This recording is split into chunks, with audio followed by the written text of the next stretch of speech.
"You're just the maid here," Sophia Daniel Whitmore whispered coldly as he shoved an empty champagne glass into my hands during his mother's funeral. "So act like it." A few guests turned to stare. Linda laughed softly beside him while I stood frozen in my black dress, holding back tears inside the mansion I had lived in for almost 50 years. I had stayed beside Margaret Whitmore until her final breath. Her own children barely visited, but none of that mattered to them now. Then, Attorney Michael Bennett stepped into the silent room and opened a thick envelope. "Mrs. Whitmore's final will is ready to be read." And suddenly, nobody was looking at me like a maid anymore. If this story touches your heart, don't forget to like and subscribe. And please tell me in the comments, have you ever been treated like you didn't belong in your own family? I'd also love to know where you're watching from and what time it is there tonight. I was 10 years old the first time I met Margaret Whitmore. Back then, my world smelled like cigarette smoke, old beer, and winter rain leaking through broken apartment windows in Dayton, Ohio. My mother had died from pneumonia the year before, and my father had drowned himself in gambling and alcohol long before that. By the time social services finally stepped in, I had already learned how to make canned soup on my own and sleep with a chair pushed against the front door at night. People like me grow up fast. I remember sitting in the basement of St. Matthew's Church one cold December afternoon, coloring with broken crayons, while volunteers handed out coats and sandwiches to struggling families. I was wearing a sweater 2 sizes too big and shoes with holes in the soles. That was when Margaret walked in. Even now, nearly 50 years later, I still remember how elegant she looked. Not flashy, not loud, just graceful. She wore a long, camel-colored coat with leather gloves, and her silver hair framed her face like something from an old movie. The room changed when she entered. Everyone noticed her, but she noticed me. Most wealthy people came into places like that wanting to feel generous. They smiled for photographs, wrote checks, and disappeared before the coffee got cold. Margaret wasn't like that. She sat beside me at the folding table and looked at my drawing. "You made this?" she asked softly. I nodded without looking up. It was a picture of a house. A little girl standing outside of it, alone. Margaret stared at the drawing for a long moment before asking, "Where are your parents, sweetheart?" "My mom died," I whispered, "and my dad doesn't come home anymore." Something changed in her eyes then. Not pity, pain. As if she understood loneliness better than I did. Over the next few weeks, she kept returning to St. Matthew's. Sometimes she brought books, sometimes food. Once she brought me a brand new winter coat with fur around the hood. Nobody had ever bought me something new before. I cried in the church bathroom for 20 minutes after that. 3 months later, Margaret Whitmore became my legal guardian. People always imagined my life suddenly turned magical after that, like some kind of fairy tale where a poor orphan gets rescued by a rich woman and lives happily ever after inside a mansion. But real life is never that simple. The Whitmore estate in Connecticut was the largest home I had ever seen. Marble floors, crystal chandeliers, a staircase so wide I thought it belonged in a hotel. I remember standing frozen in the front hallway holding my tiny suitcase while 2 teenagers stared at me from the staircase above. Daniel Whitmore looked disgusted before I even spoke. "This is her," he asked. Margaret calmly removed her gloves. "This is Sophia." Linda crossed her arms. "She looks dirty." I looked down at my thrift store shoes and wished the floor would swallow me whole. Margaret's voice sharpened instantly. "She is family now." Daniel laughed under his breath. "No," he muttered. "She's Charity." That word followed me for years. Charity, the girl Mom picked up, the stray, the outsider. Margaret tried to create peace inside the house, but resentment spread quietly through the family like smoke trapped behind walls. Daniel was already arrogant, even as a teenager. He cared about appearances, status money. Bringing home a poor little orphan embarrassed him in front of his friends. Linda wasn't cruel in the beginning. Not exactly. But she copied Daniel, constantly desperate for his approval. If he rolled his eyes at me, she rolled hers harder. If he ignored me at dinner, she pretended I wasn't sitting there either. Only Emily was different. She was 12, then shy and soft-spoken, with nervous eyes and a habit of chewing on her sleeves when she felt uncomfortable. The first night I slept at the estate, Emily knocked quietly on my bedroom door, holding a stuffed rabbit. "You can borrow him if you get scared," she whispered. I almost cried right there. For a while, she became my only friend in that enormous house. We played hide-and-seek in the gardens during summer. We built pillow forts in the upstairs library. We whispered secrets late at night after Margaret thought we were asleep. But childhood changes people, especially inside wealthy families, where love always seems tied to power. As we got older, Daniel became colder, more controlling. He treated the estate like it already belonged to him. And slowly, Emily stopped standing beside me. Not because she hated me, because she was afraid of him too. Still, Margaret never treated me differently. She attended my school plays, helped me with homework, taught me how to cook her favorite lemon chicken recipe on Sunday afternoons. Sometimes I would catch her watching me with this strange sadness in her eyes, as if she feared losing me someday. One night, when I was 16, I finally asked her the question I had carried for years. "Why did you choose me?" Margaret looked out the kitchen window for a very long time before answering. "Because when I first met you," she said quietly, "you looked exactly how I felt inside." I didn't understand what she meant back then. Not fully, but I would. Years later, after heartbreak, after betrayal, after I learned that families can wound you far deeper than strangers ever could. Still, despite everything Margaret Whitmore gave me, something no one else ever had: a home. Even if the people inside it never truly let me belong. At least, that's what I believed at the time. By the time I turned 18, I understood something painful about the Whitmore family. I would never truly belong there. Not completely. Not in the way Daniel and Linda did. The Whitmore estate was beautiful in photographs. The kind of place magazines featured during Christmas tours, glowing with candlelight and decorated wreaths. But inside those walls, love was often measured in bloodlines, inheritance, and status. And I had none of those things. Daniel made sure I never forgot it. Mom collected antiques paintings, and now apparently stray children, he once joked during a dinner party when I was 19. The guests laughed politely. I remember gripping my fork so tightly my fingers hurt, while Margaret stared at him with disappointment. "That's enough, Daniel," she said quietly, but he only shrugged. What I'm telling the truth. Linda was subtler than her brother, which somehow made her cruelty worse. Daniel attacked openly. Linda preferred humiliation wrapped in smiles. If guests complimented my dress, she would casually mention it came from a clearance rack. If someone praised the dinner I cooked, she would laugh and say, "Well, Sophia's basically the help around here anyway." Every insult was designed to remind me of my place. And eventually, I stopped fighting it. I learned that silence kept the peace better than tears ever did. So, I made myself useful. I cooked, cleaned, organized family events, managed the household staff schedules after Margaret's arthritis worsened. Somewhere along the way, the line between adopted daughter and unpaid caretaker quietly disappeared. The strange thing was, I didn't entirely resent it. Because Margaret needed me, and loving her came naturally. She was the only person in my life who had ever made me feel chosen.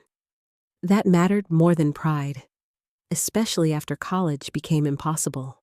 I had earned acceptance into a small university in Boston when I was 21. I still remember the excitement of opening the envelope in my bedroom.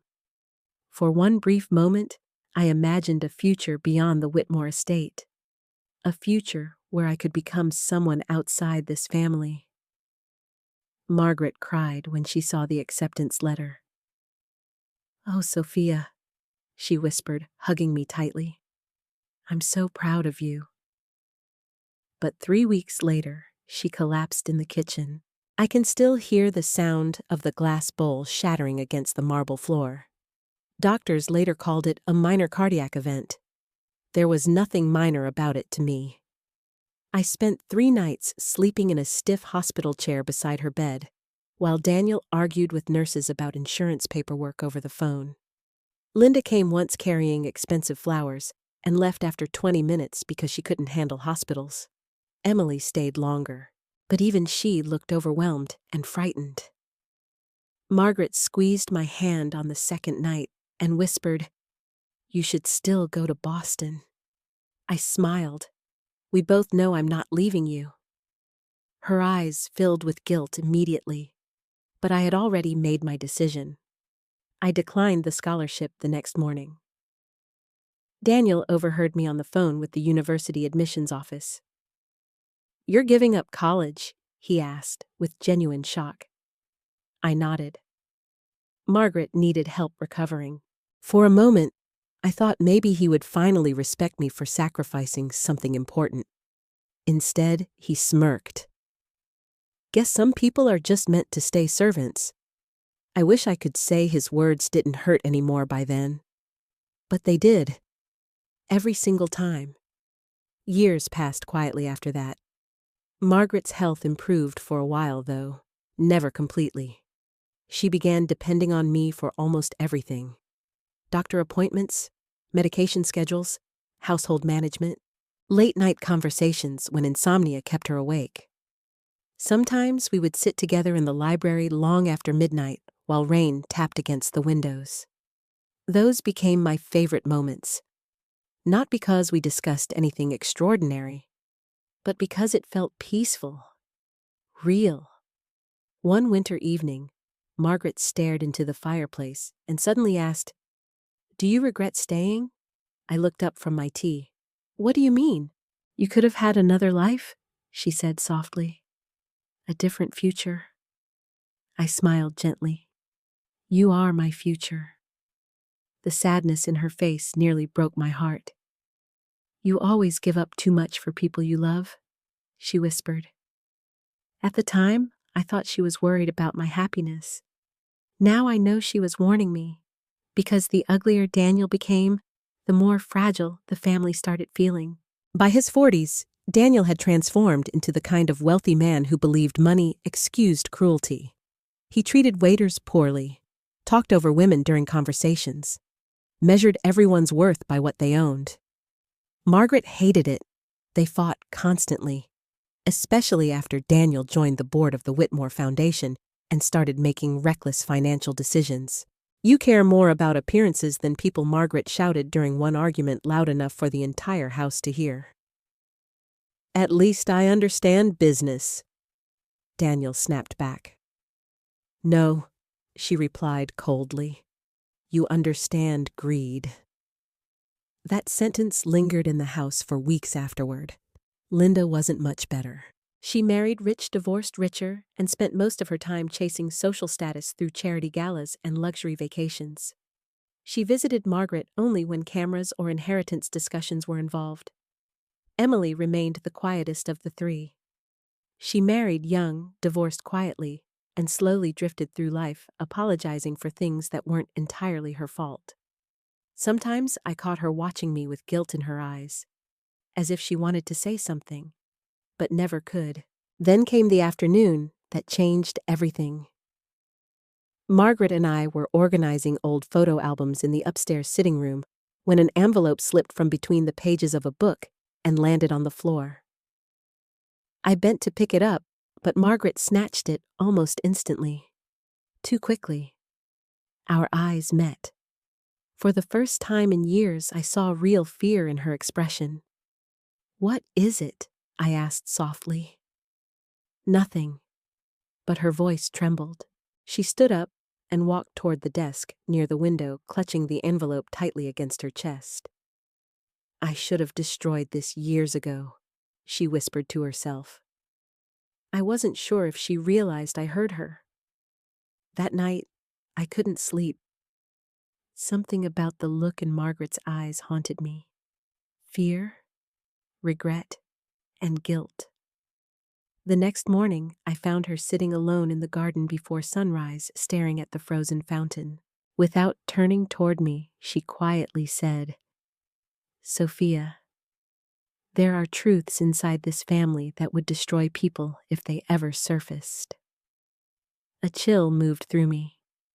What truths? Margaret finally looked at me then, and for one terrifying second, it seemed like she was about to confess something enormous, something life-changing.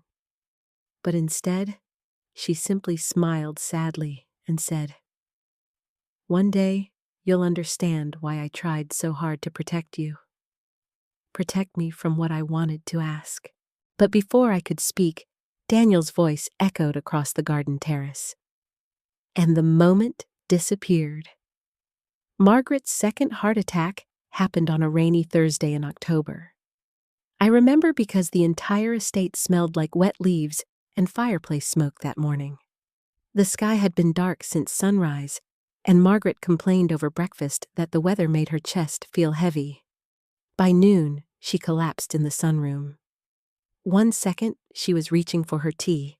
The next, the porcelain cup shattered against the floor as she gasped for air. I caught her before her head hit the marble. "Sophia," she whispered weakly. My hands shook so badly while calling 911 that I nearly dropped the phone. Daniel didn't answer when I called him. Neither did Linda. Only Emily picked up. "I'm coming," she said immediately, panic flooding her voice. At St. Vincent Medical Center, doctors rushed Margaret into surgery, while I sat alone in the waiting room wearing her blood on my sweater sleeves. Hours passed. I kept staring at the surgical doors, terrified they would open with bad news. Emily arrived first, breathless and pale. She hugged me without saying a word. Daniel showed up nearly 2 hours later wearing an expensive navy suit and looking irritated more than worried. "How bad is it?" he asked. I blinked at him in disbelief. "You could have died," I snapped before I could stop myself. His jaw tightened immediately. "Watch your tone." Emily looked horrified, but Daniel only straightened his tie and walked toward the coffee machine as if we were discussing a business meeting instead of our mother fighting for her life. That was the moment something inside me changed. Not dramatically, not all at once, but a crack formed. A realization I had spent decades avoiding. Daniel Whitmore didn't love people.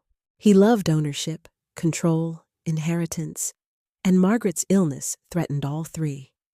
The surgery lasted 6 hours. When Dr. Harold Green finally emerged, exhaustion lined every inch of his face. "She survived," he said carefully. "But things are different now." Different. That word followed us home like a shadow. Margaret returned to the estate weaker than I had ever seen her. She needed help climbing stairs. Her hands trembled while holding utensils. Sometimes she forgot conversations halfway through them. But the hardest part wasn't physical. It was the fear. For the first time since I'd known her, Margaret seemed frightened inside her own home, especially around Daniel. I noticed it slowly, the way she fell silent when he entered a room, the way she hid financial documents whenever he visited, the way her breathing changed during their arguments. One evening, about a month after the surgery, I walked into the library carrying tea and stopped cold outside the doorway. Daniel was standing over Margaret's desk. She looked exhausted. You need to stop questioning my decisions, he said sharply. Margaret's voice shook.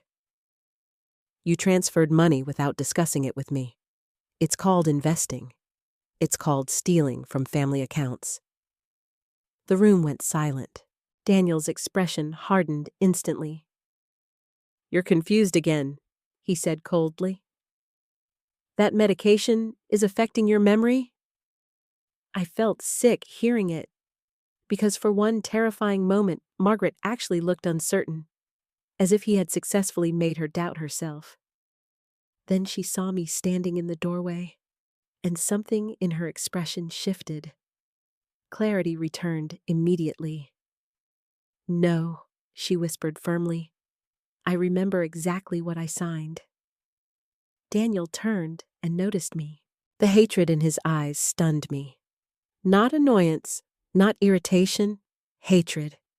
Eavesdropping now, he asked. I brought tea, then bring it and leave. Margaret suddenly slammed her hand against the desk. Don't speak to her like that. The room froze.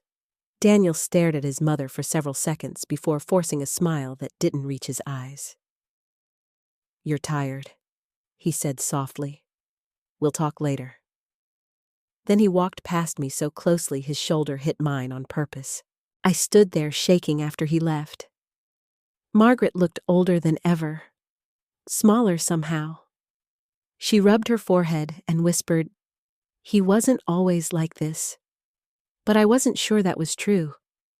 I think greed simply reveals who people already are. After that night, I started paying attention, really paying attention. And once I did, I began noticing things that terrified me.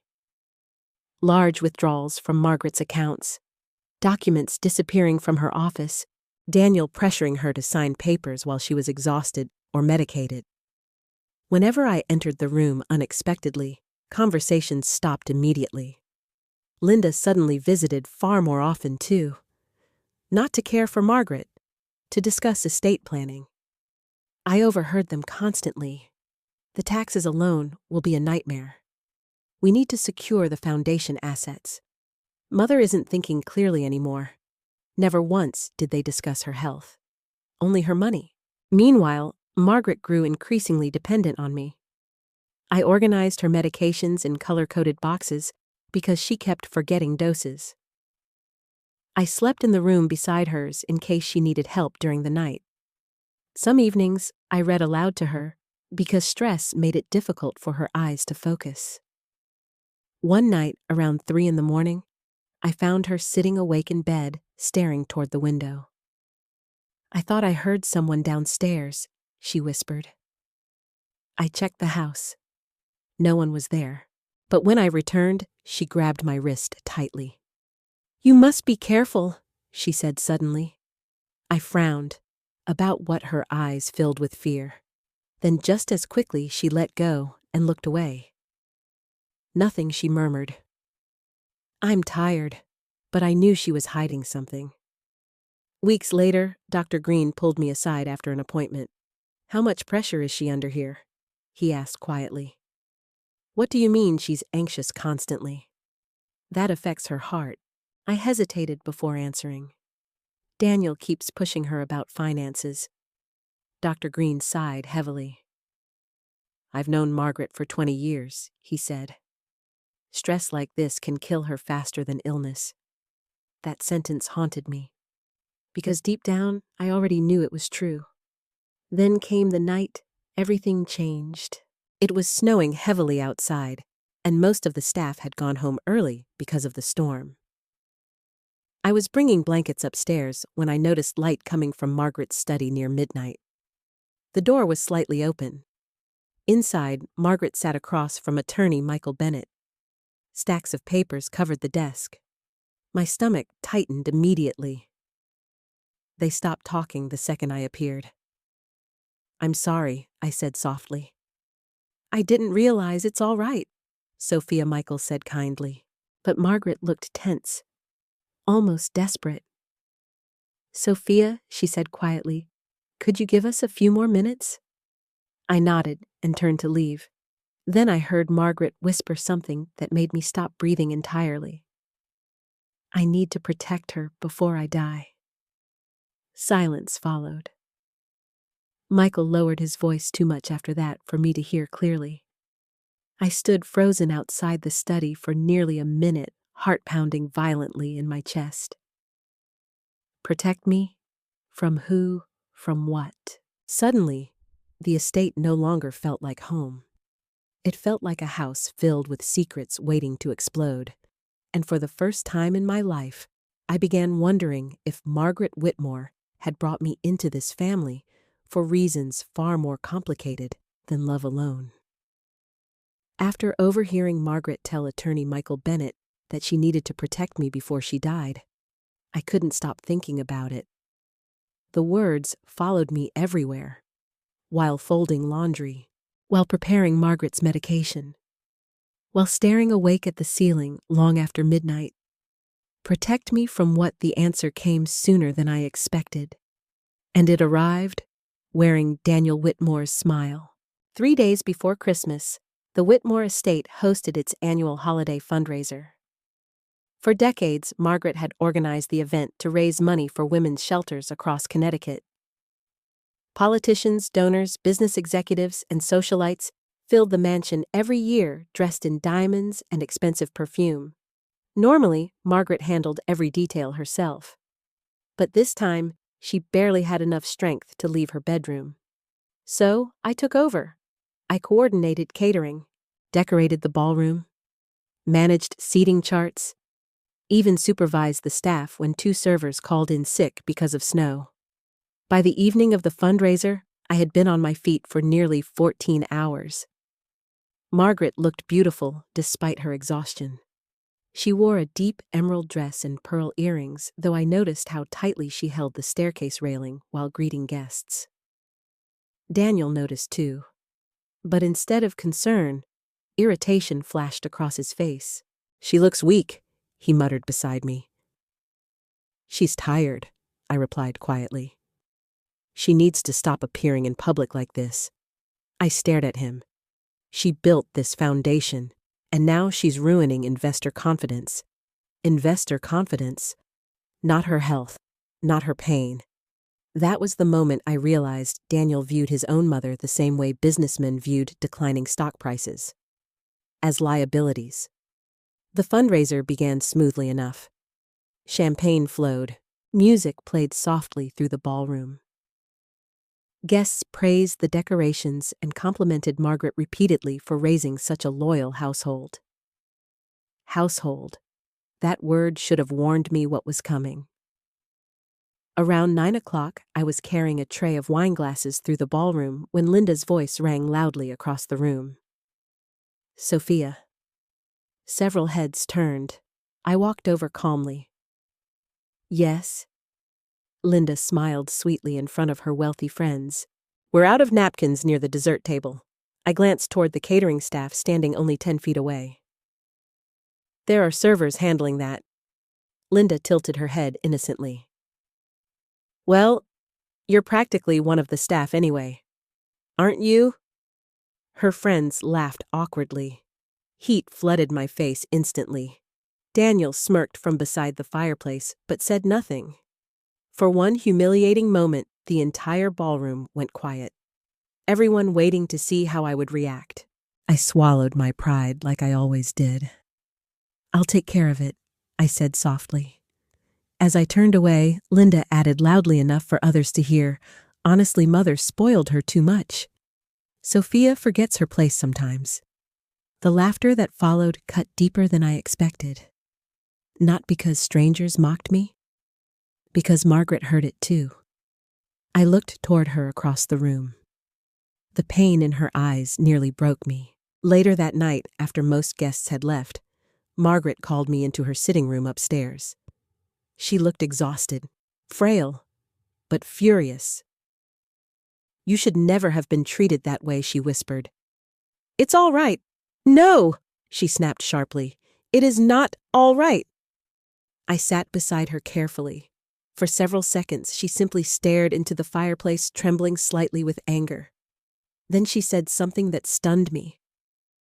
Daniel is becoming dangerous. A chill moved through my chest. What do you mean? Margaret hesitated, as if debating how much truth to reveal. Finally, she whispered, "There are things happening with the finances that I did not authorize." I remembered the argument in the library, the missing documents, the transfers. You think Daniel is stealing from you? Margaret closed her eyes briefly. I know he is. The room went silent except for the crackling fire.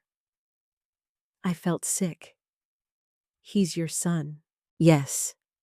Her voice cracked painfully, and I failed him somewhere along the way. I reached for her hand, but before I could speak again, she suddenly gripped my wrist tightly. If anything happens to me, you must trust Michael Bennett. The fear in her voice terrified me. Margaret, promise me. I nodded slowly. I promise. She relaxed slightly after that, but neither of us noticed the shadow outside the half-open doorway. Emily, standing silently in the hallway, listening. The next morning, the estate felt colder than usual. Not physically, emotionally. Daniel barely spoke during breakfast. Linda kept checking her phone nervously. Emily looked pale and distracted. Margaret remained upstairs resting. Around noon, I entered the study searching for paperwork related to the foundation donations. The room smelled faintly of Daniel's cologne.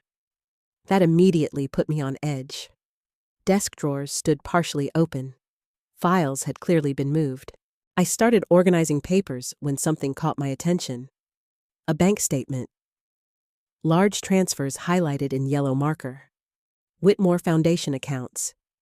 Hundreds of thousands of dollars moved into a private investment company under Daniel's control. My stomach dropped. Before I could process the numbers, voices echoed from the hallway. I barely had time to step behind the partially closed office door. Daniel entered first. Linda followed. She's getting suspicious, Linda hissed quietly. She's old, Daniel replied. It doesn't matter. What about Sophia? A pause. Then Daniel laughed softly. Sophia's harmless. She's always around Margaret. So his voice hardened.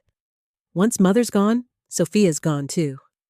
My heart pounded violently. Linda lowered her voice further. You really think the new paperwork will hold up? Yes. What if Mother changes her mind again? Another silence. Then Daniel said something that made my blood run cold. She won't have time. I stopped breathing. Linda sounded nervous now. Daniel. Relax. I'm handling everything. Footsteps moved closer. I panicked and grabbed the nearest stack of papers, pretending to organize shelves as they rounded the corner. Daniel froze when he saw me. For one terrible second, nobody spoke. Then he smiled. That same polished, terrifying smile wealthy men use when hiding something ugly. Sophia, he said calmly. Working hard, as always. I was organizing donation records. His eyes drifted briefly toward the desk, toward the bank statements, toward the missing documents, and I realized instantly that he knew. Not exactly what I'd seen, but enough. The tension in the room became unbearable. Then Linda suddenly laughed too brightly. Well, somebody has to keep this house running. Daniel stepped closer to me slowly. Too close. You know, he said softly, loyalty matters in families. I forced myself to stay calm. I agree. Good. His eyes locked onto mine. Because misunderstandings can become very dangerous. After they left, my hands shook so badly I nearly dropped the papers. That night, I couldn't sleep. Every instinct told me something terrible was coming. So around 2 a.m, I quietly returned to the study. And for the first time in my life, I began secretly taking photographs of the Whitmore family's financial records. Margaret died on a Tuesday morning just before sunrise. The house was silent except for the soft ticking of the grandfather clock outside her bedroom and the steady sound of rain against the windows. I had been awake all night beside her. By then, her breathing had become shallow and uneven, every inhale sounding like it cost her pain. Dr. Harold Green warned me the end was near, but nothing prepares you for the moment someone you love leaves the world, especially someone who saved your life. Margaret looked so small in that enormous bed, fragile. Nothing like the powerful woman who once commanded rooms filled with politicians and millionaires. I sat beside her holding her hand while the sky slowly turned gray outside the curtains. For a long time, neither of us spoke. Then suddenly, her fingers tightened weakly around mine. "Sophia." I leaned closer immediately. "I'm here." Her eyes struggled to focus, but when they finally met mine, I saw something heartbreaking inside them. Fear, not for herself, for me.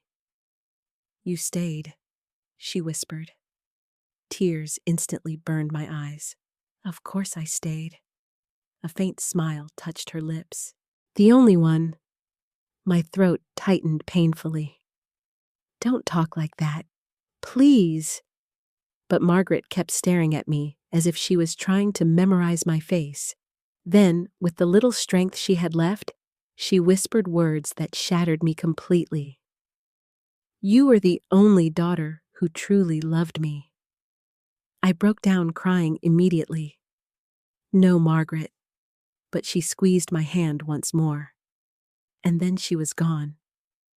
The silence afterward felt unnatural, heavy, like the entire world had stopped breathing with her. I don't know how long I sat there crying beside her body before Dr. Green quietly entered the room. He checked for a pulse, lowered his head respectfully, and placed a gentle hand on my shoulder. "I'm sorry, Sophia." I couldn't answer, because suddenly I felt 10 years old again. Alone. Abandoned. Like the little girl sitting in St. Matthew's Church with broken crayons and nowhere to go. Except this time, the person who had rescued me was gone too. Daniel arrived less than 2 hours later. Not grieving, not emotional, focused. He walked straight into Margaret's bedroom, speaking on his phone about flight arrangements and legal paperwork. Linda arrived shortly after carrying designer sunglasses despite the rain. Neither of them asked how Margaret died. Neither asked if she suffered. Instead, Daniel immediately turned to me and asked, "Where are Mother's financial files?" I stared at him in disbelief. "She just died, and now there are responsibilities." His coldness made my stomach turn. Emily arrived last. The moment she saw Margaret's bed, she collapsed into tears so violently I had to hold her upright. Unlike Daniel and Linda, Emily looked genuinely broken. "She's really gone," she whispered over and over. That first day after Margaret's death passed like a blur. Phone calls, funeral arrangements, staff crying quietly in corners of the house, flowers arriving nonstop. And underneath all of it, something uglier moved through the estate. Greed. I saw it in the way Daniel kept locking himself inside Margaret's study, in the way Linda began photographing antiques and artwork, in the whispered arguments about trusts and ownership. Margaret's body hadn't even left the house before they started dividing pieces of her life. Late that evening, I walked into the kitchen searching for tea and froze when I heard voices from the dining room. Daniel and Linda. "We need to move quickly," Daniel was saying. "What about the will?" Linda asked nervously. She changed it recently. Michael Bennett confirmed that. A long silence followed. Then Linda whispered, "Do you think she left anything to Sophia?" Daniel laughed bitterly. "Please."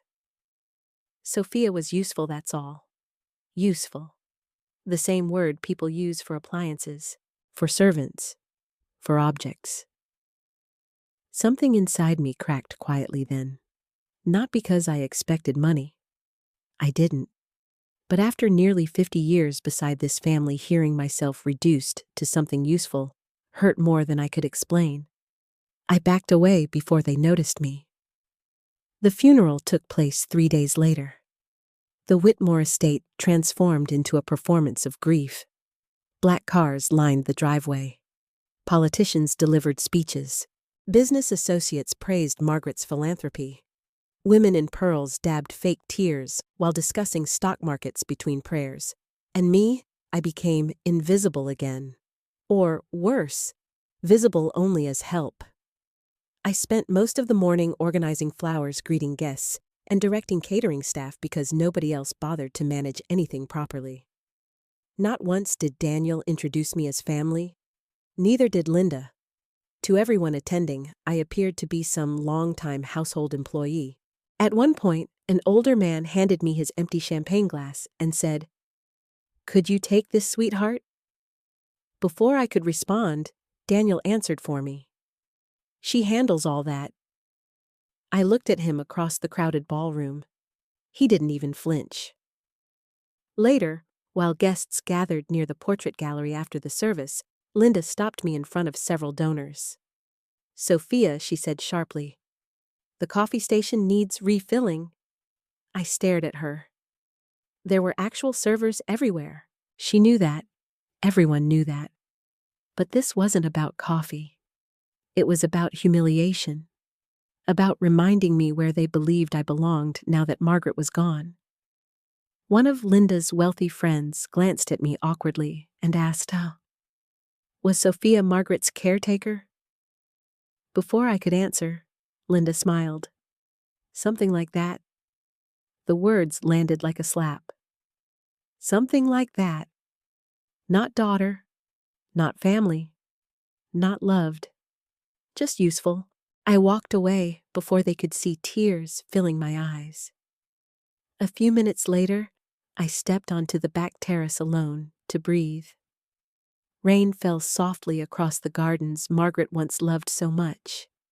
The fountain lights reflected against wet stone pathways, while distant music drifted from inside the mansion. I suddenly felt exhausted, not physically, emotionally. 50 years. 50 years of loyalty, sacrifice, and silence. And in the end, I was still standing outside the family looking in. Then I heard footsteps behind me. Emily. Her mascara had smeared from crying. "I'm sorry," she whispered immediately. I frowned slightly. "For what? For all of it." Her voice shook violently. "I should have defended you years ago." I looked away toward the rain. It wouldn't have changed anything. Yes, it would have.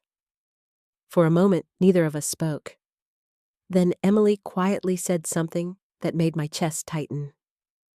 "Mom trusted you more than any of us." Before I could answer, the terrace doors suddenly opened behind us.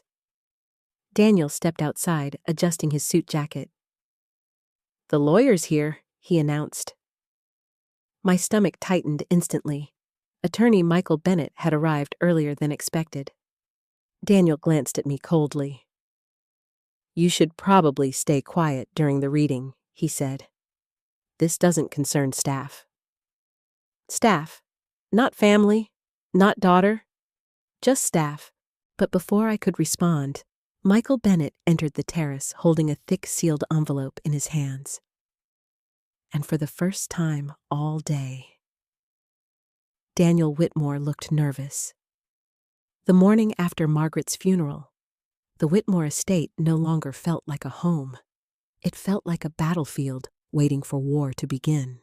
The flowers from the service were already wilting in crystal vases throughout the mansion. The smell of lilies mixed with candle smoke and stale champagne, creating a heavy sweetness that made me nauseous. Staff members moved quietly through the halls like they were afraid to breathe too loudly. Everyone sensed it. Something ugly was coming. Daniel had spent nearly the entire night locked inside Margaret's study with Linda. I heard raised voices through the walls long after midnight. Arguments, panic.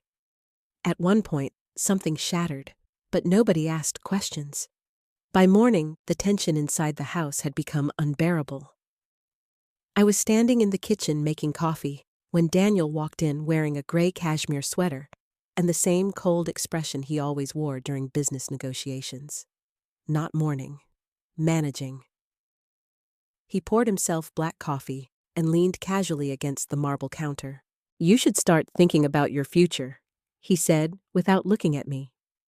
I kept stirring cream into Margaret's favorite porcelain cup out of habit, before remembering she would never drink from it again.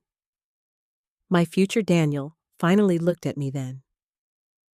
"Yes. Once the estate transitions legally, things here will change." Something about his tone made my stomach tighten. I set the spoon down carefully. "What exactly are you saying?" He sighed dramatically, like I was forcing him into an unpleasant conversation. "Sophia, let's be realistic. You lived here because Mother allowed it." "Allowed it." "Not loved me. Allowed me. As far as the family is concerned," he continued, "you were essentially her live-in caretaker." The cruelty in his voice stunned me, even after all these years. I stared at him. For 50 years, he shrugged. "You were compensated." I almost laughed from disbelief. Compensated. As if loyalty could be measured by free meals and a bedroom upstairs. Daniel reached into his pocket calmly and placed an envelope on the kitchen counter between us. A gesture of appreciation, he said. I didn't touch it. "What is it?" "A check." I looked down slowly. $25,000. After half a century beside Margaret Whitmore. After giving up college. After nursing her through illness. After holding her hand while she died. $25,000. My chest burned so badly I could barely breathe. Daniel mistook my silence for weakness. "It's generous, honestly," he continued. "You can get a small condo somewhere. Start over." Then he smiled slightly. "But you'll need to leave the estate by the end of the week." Something inside me finally hardened. Not loudly, not dramatically, just quietly, like a door closing forever. I pushed the envelope back toward him. "No." His expression darkened immediately. "No, I'm not taking your money. It's not my money." "No," I said calmly. "It's Margaret's. And she would never speak to me the way you are." For a moment, pure anger flashed across his face. Then he leaned closer. "You should be careful, Sophia." The threat underneath those words chilled me instantly. "You're emotional right now," he continued softly. "That can lead people into making mistakes." I held his gaze. So can greed. The kitchen went silent. Daniel stared at me for several long seconds, before giving a cold smile. "You've forgotten your place." Before I could answer, footsteps entered the room. Emily. She stopped immediately after sensing the tension. Daniel straightened his sweater, calmly picked up the envelope, and walked out without another word. The second he disappeared, Emily looked at me anxiously. "What happened?" I hesitated. Then finally whispered, "He tried to pay me to leave." Emily closed her eyes in shame. "Oh my God!" I laughed bitterly. "No, apparently I'm just staff now." "That's not true.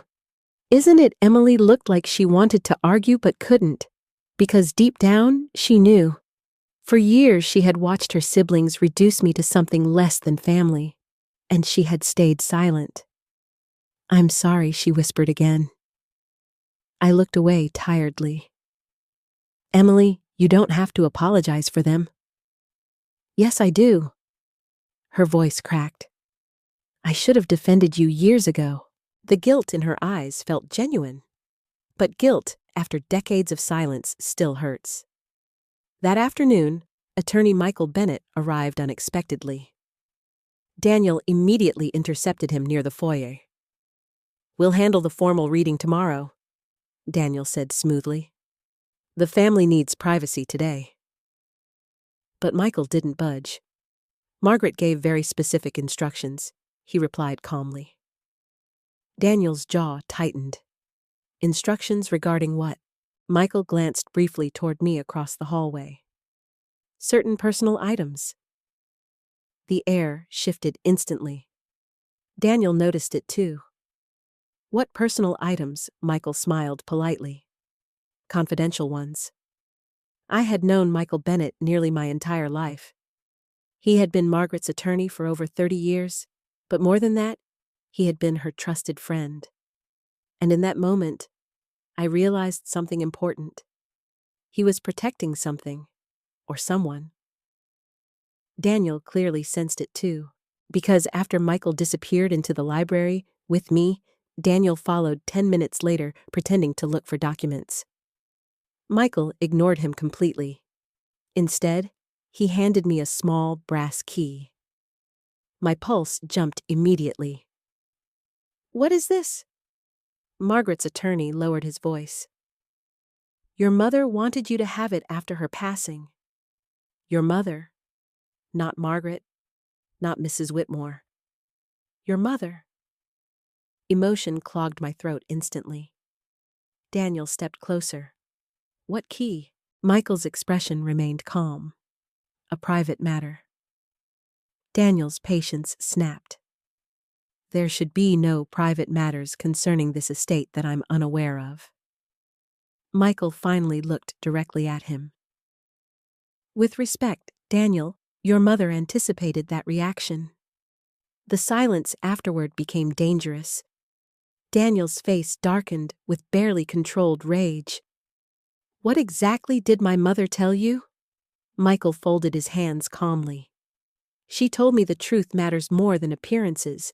For one terrifying second, I thought Daniel might explode, but instead, he forced a smile. Then, he walked out without another word. The moment he disappeared, I whispered, "What's happening?" Michael looked exhausted. "There are things your mother discovered over the past few years that deeply disturbed her."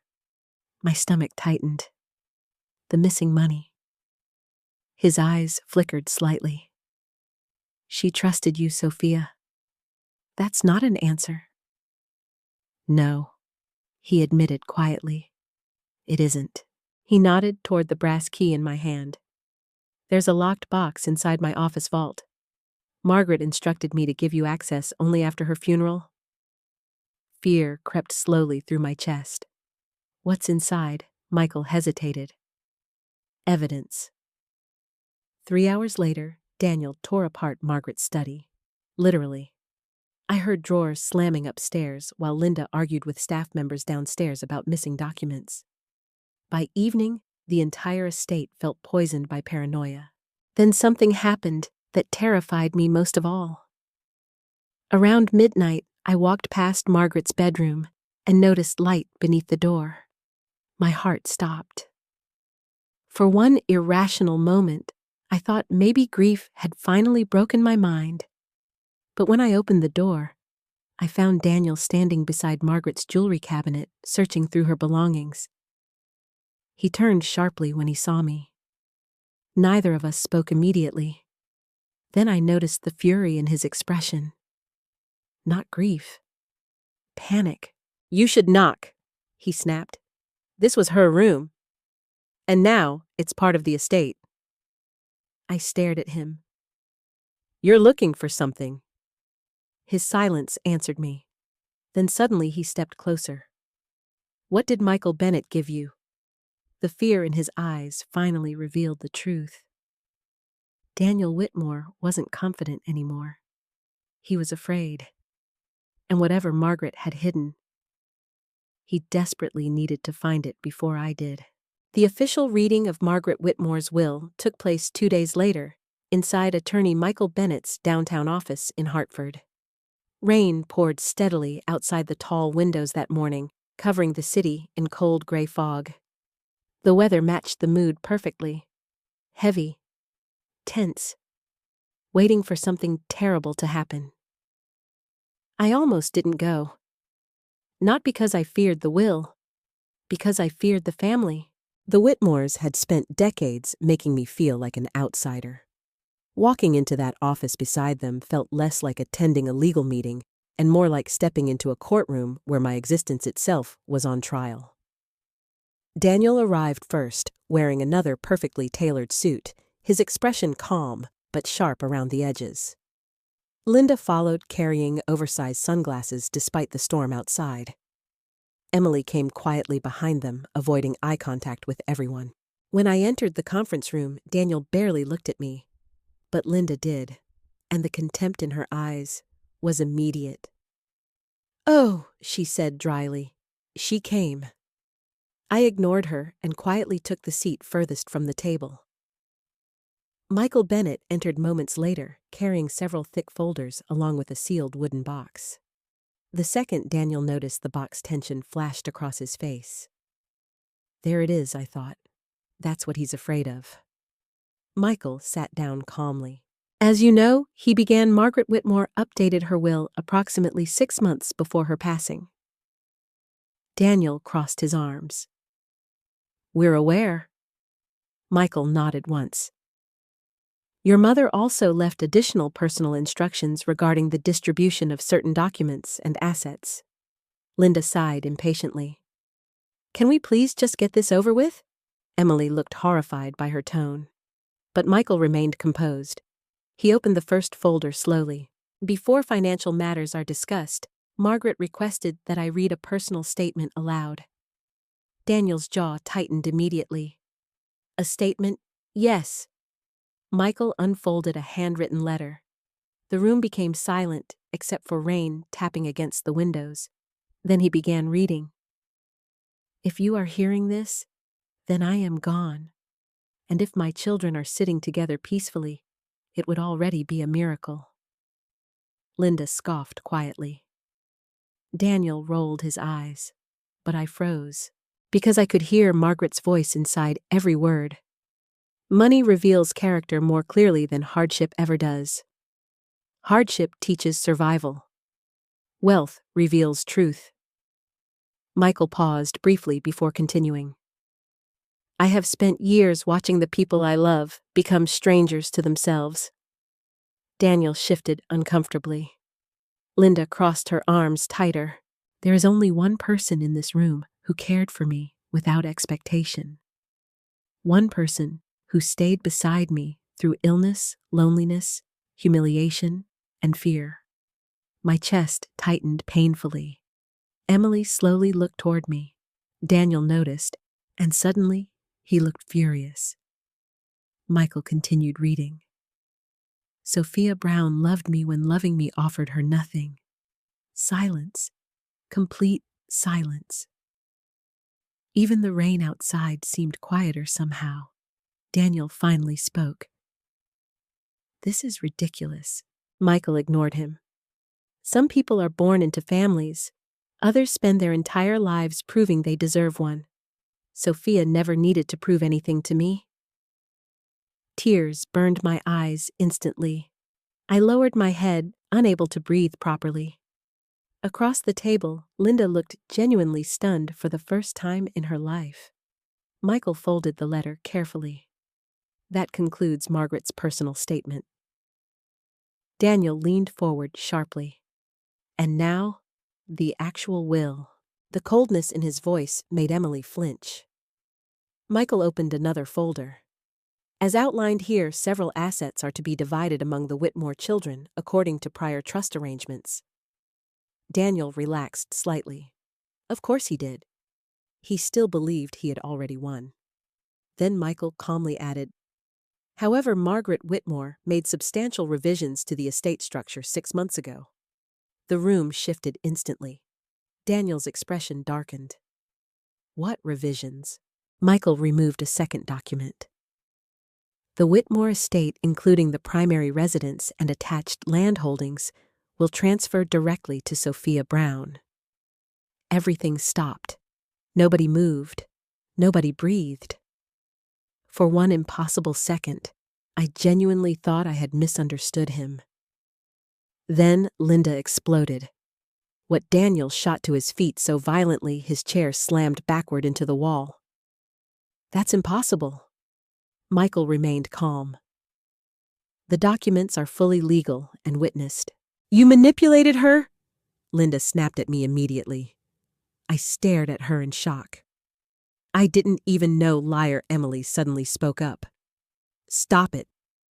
Everyone froze, because Emily almost never challenged her siblings.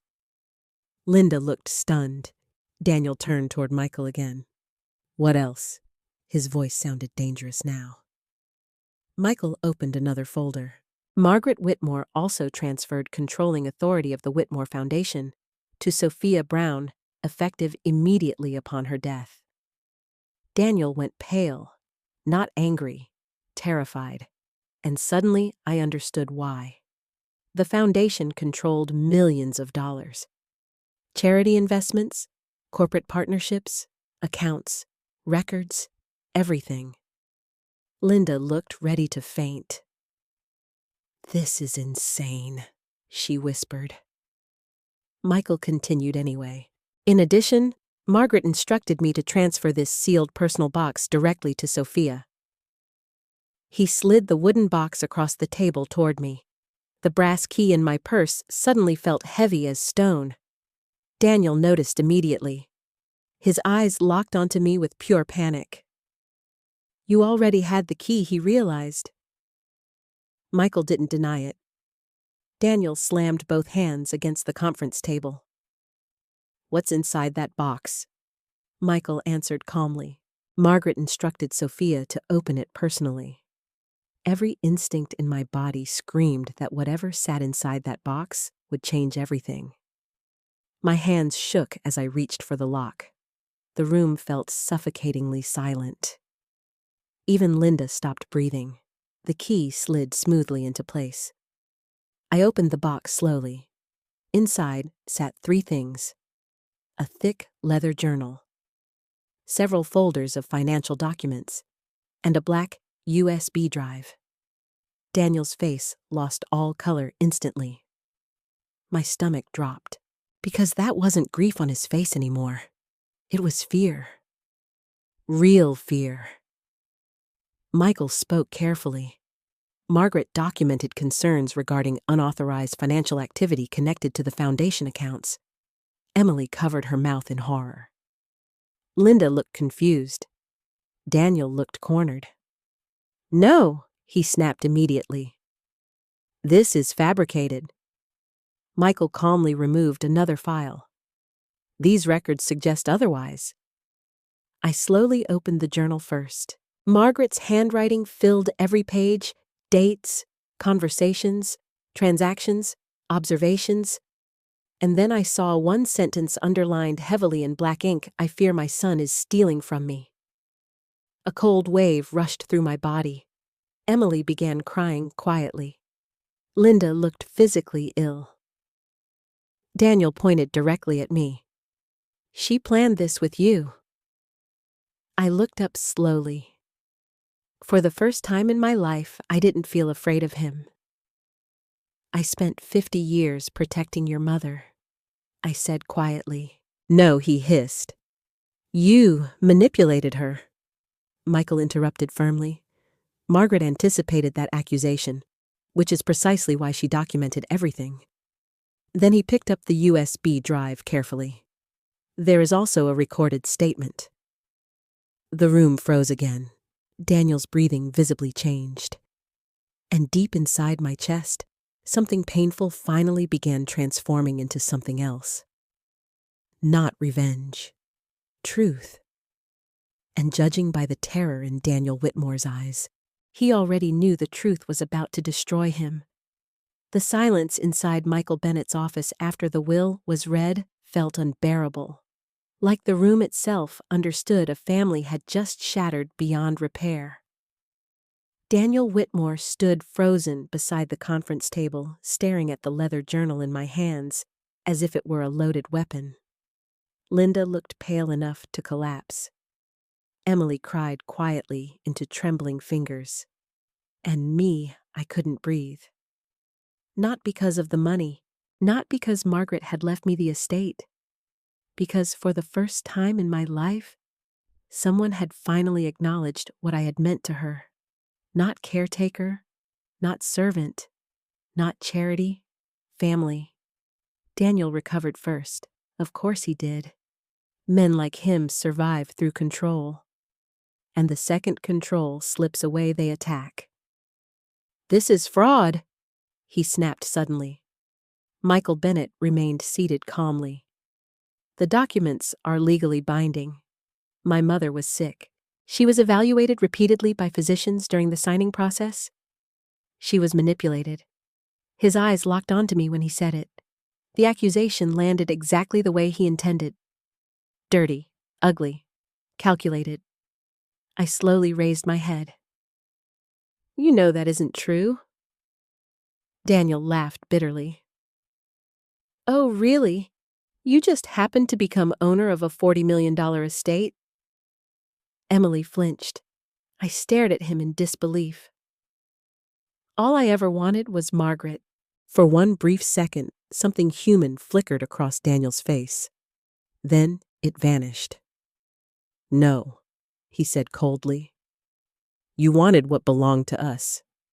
Michael interrupted firmly. "Your mother's decisions were made independently and documented extensively." Daniel slammed his hand against the table again. "She wasn't thinking clearly. She was thinking more clearly than you realized." The room froze. Michael rarely raised his voice, which meant the anger beneath those words mattered. Daniel noticed too. "What exactly did she tell you?" he demanded. Michael opened another folder slowly. Margaret Whitmore spent the final years of her life documenting unauthorized financial activity connected to family-controlled accounts. Linda immediately looked toward Daniel. "What does that mean Daniel ignored her?" Michael continued. "These records indicate substantial sums were transferred from Whitmore Foundation reserves into private investment accounts tied to Daniel Whitmore Holdings." Emily's face drained of color. "No." I watched Daniel carefully. He didn't look shocked. He looked trapped. "That's business restructuring," he said sharply. Michael slid several documents across the table. These transactions were executed without Margaret Whitmore's authorization. She approved them verbally. She documented otherwise. Daniel's breathing changed slightly. Faster now. More aggressive.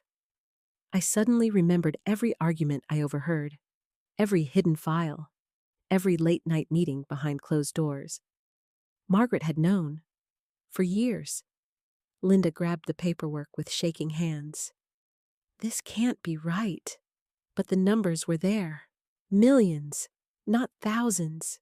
Millions. Withdrawn slowly over time through shell accounts and fake consulting firms. Emily looked physically sick.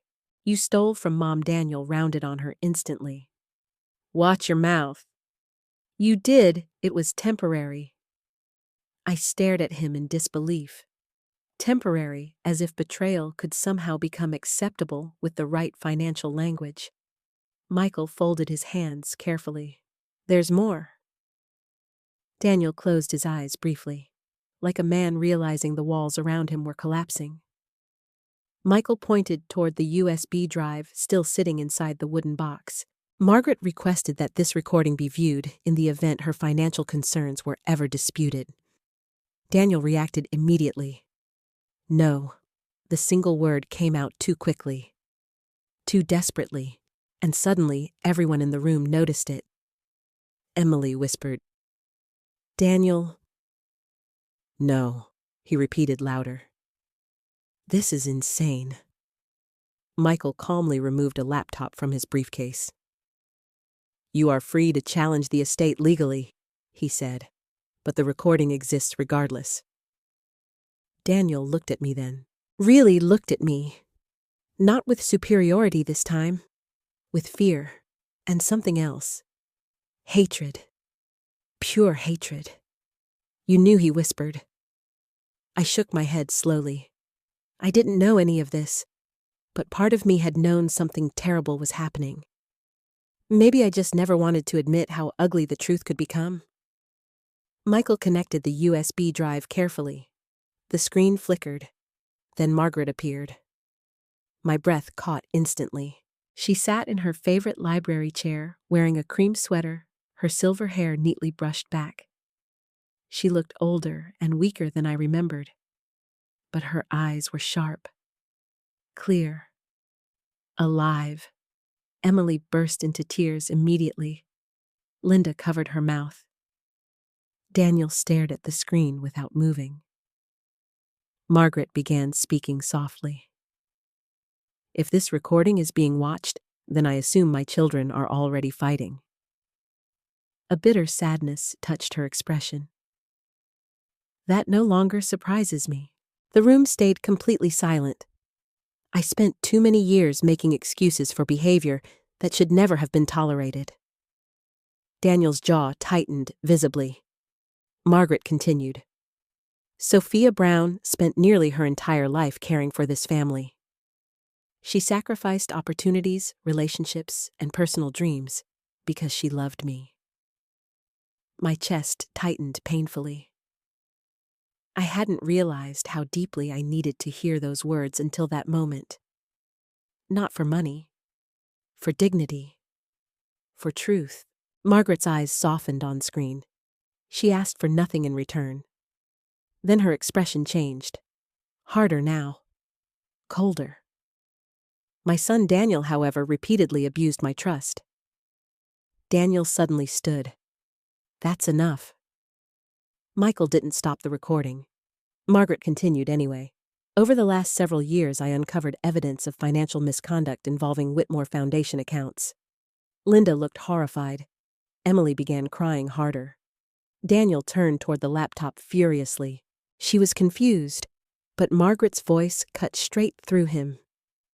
Clear, steady, impossible to dismiss. I was not confused. The room froze completely. Margaret looked directly into the camera.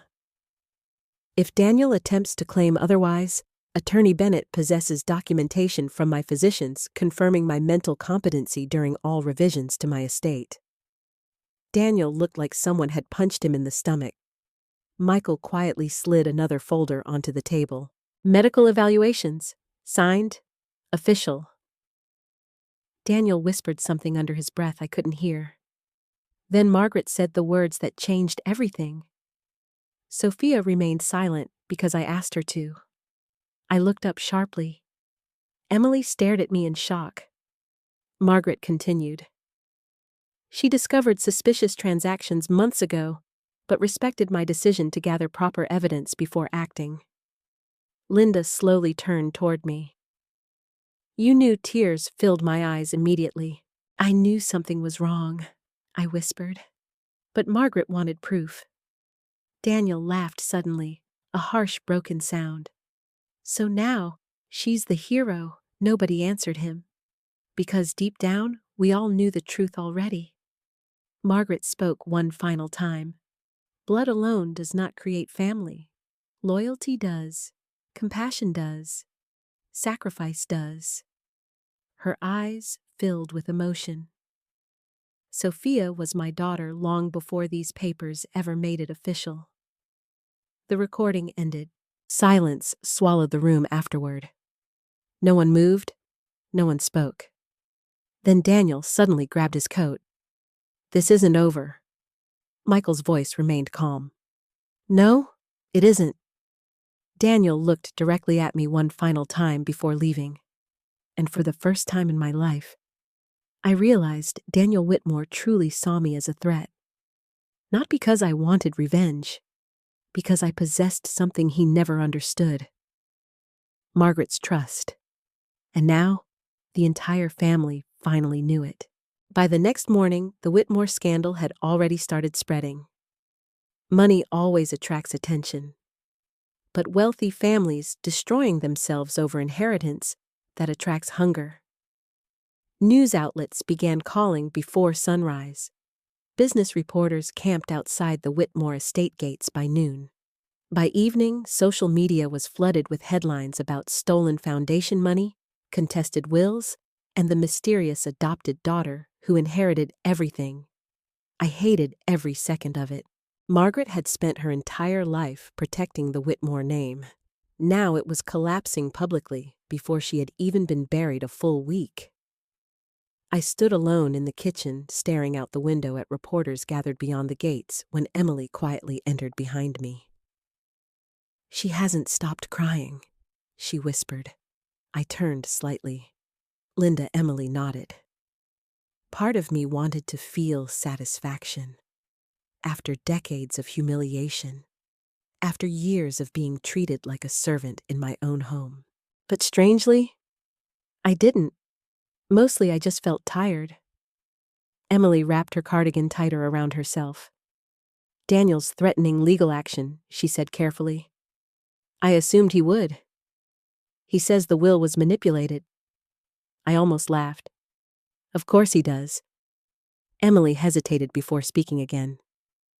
"Sophia, did you really know about the money?" I stayed silent for several seconds, then finally nodded. Not everything, but enough I closed my eyes briefly. Margaret discovered irregularities almost a year ago. She confronted Daniel privately first. Emily looked shocked, and he denied everything. That part was true, but not the entire truth, because what I hadn't told anyone yet was how frightened Margaret became afterward. The arguments grew uglier after she confronted Daniel. Some nights I heard shouting through closed doors. Other nights there was silence so tense it felt dangerous. Margaret once told me something that still haunted me. Greedy people become cruel when they fear losing power. At the time, I thought she meant emotionally cruel. Now, I understood better. Emily sat down slowly at the kitchen table. "I don't understand how we became this family." I looked at her sadly. "We didn't become this family overnight. The truth is, corruption rarely arrives dramatically. It grows quietly, one selfish decision at a time, one ignored cruelty at a time, one silence at a time." And the Whitmores had been silent for years. That afternoon, attorney Michael Bennett requested another private meeting with me inside Margaret's study. Walking into that room without her still hurt physically. Her reading glasses remained folded neatly beside unfinished books. A lavender shawl still hung over the chair near the fireplace. The faint scent of her perfume lingered in the curtains. Michael closed the door carefully behind us. Then he placed several folders onto the desk. "There's more evidence," he said quietly. I sat down slowly. "What kind of evidence?" "Foundation records, bank transfers, internal emails." My stomach tightened. "How bad is it?" Michael removed his glasses wearily. "Worse than Margaret realized." Cold fear moved through me. He opened one folder. Inside were copies of financial transfers connected to shell corporations, fake consulting firms, luxury purchases, vacation properties, private accounts, all tied back to Daniel. Some connected to Linda, too. I stared at the numbers in disbelief. Millions, not accidental misuse, not poor judgment, systematic theft. "They used the foundation as a personal bank account," Michael said grimly. I whispered Margaret would have been devastated. She was. His answer came quietly, painfully. I looked down at the papers again. "Why didn't she expose him immediately?" Michael sighed heavily. "Because he was still her son." That answer broke my heart more than anything else. Even after betrayal, even after theft, Margaret still wanted to protect her child. I suddenly remembered all the nights she sat awake unable to sleep. The anxiety, the fear, the exhaustion in her face. Daniel hadn't just stolen money. He had slowly destroyed his own mother's peace. Michael handed me another document. "This is important." I frowned. It was a timeline Margaret had written herself. Dates, notes, conversations, Then one line stopped me cold. Sophia overheard Daniel discussing transfers. She immediately offered to help me gather records. My eyes filled instantly. She documented that Michael nodded. She wanted the truth protected. I looked away toward the rain outside the windows. I never wanted this. I know. I would have traded every dollar just to keep her alive. Michael's expression softened. That's precisely why she trusted you. The room fell quiet after that. Then he carefully added, "There's another matter." Something in his tone made my stomach twist again. What now? Margaret believed Daniel may have attempted to alter legal documents before her death. I stared at him. Michael slid another folder toward me. Inside were photocopies of signature pages. Some real, some clearly shaky and inconsistent. Forgery attempts. My chest tightened violently. He tried to fake her signature. "We can't prove intent yet," Michael said carefully. But Margaret became suspicious several months ago. I suddenly remembered the night Daniel pressured her in the library. The arguments, the hidden paperwork, the fear in her eyes. Dear God, how long had she been living inside that nightmare? Before I could speak again, voices erupted downstairs, shouting, angry. "Daniel!" Michael and I exchanged a look before rushing toward the hallway. Daniel stormed into the foyer, holding newspapers in one hand. Linda stood behind him, looking panicked. "This ends today," Daniel snapped the second he saw us. Michael remained calm. "I assume you're referring to the investigation? I'm referring to lies." He threw the newspaper across the marble floor. A headline screamed, "Whitmore, heir accused of foundation fraud." Emily stood frozen near the staircase. The staff had completely stopped moving. Nobody breathed. Daniel pointed directly at me. "You did this." I stared back calmly. The truth did this. His face twisted with rage. "You think Mother loved you more than us?" The question stunned me. Not because of the anger, because beneath it, I heard hurt. Real hurt, like a little boy still desperate for approval. I answered honestly. "I think she wanted you to become better than this." Something cracked in Daniel's expression for half a second, then vanished again. "You're nothing," he hissed. A stray she felt sorry for. The words should have destroyed me. Years ago, they would have. But now I finally understood something important. Margaret had spent decades trying to convince her children that love mattered more than money, and they never listened. Daniel stepped closer. "You may have manipulated a dying woman, but you'll never be a Whitmore." I looked directly into his eyes. Then for the first time in my entire life, I answered without fear. "I was never your maid." Silence crashed through the foyer. Even Daniel looked stunned. My voice shook slightly, but I continued anyway. I stayed when everyone else left her alone. I stepped closer too now. I held her hand through surgeries. I sat beside her at 3 a.m. when she couldn't breathe. I gave her my entire adult life because I loved her. Tears burned my eyes. "And you only showed up when money was involved?" Daniel's face hardened again. But this time, I saw something else underneath the anger. Shame. Real shame. And for the first time, Daniel Whitmore looked away first. 3 days after the scandal broke, Daniel officially filed a legal challenge against Margaret's will.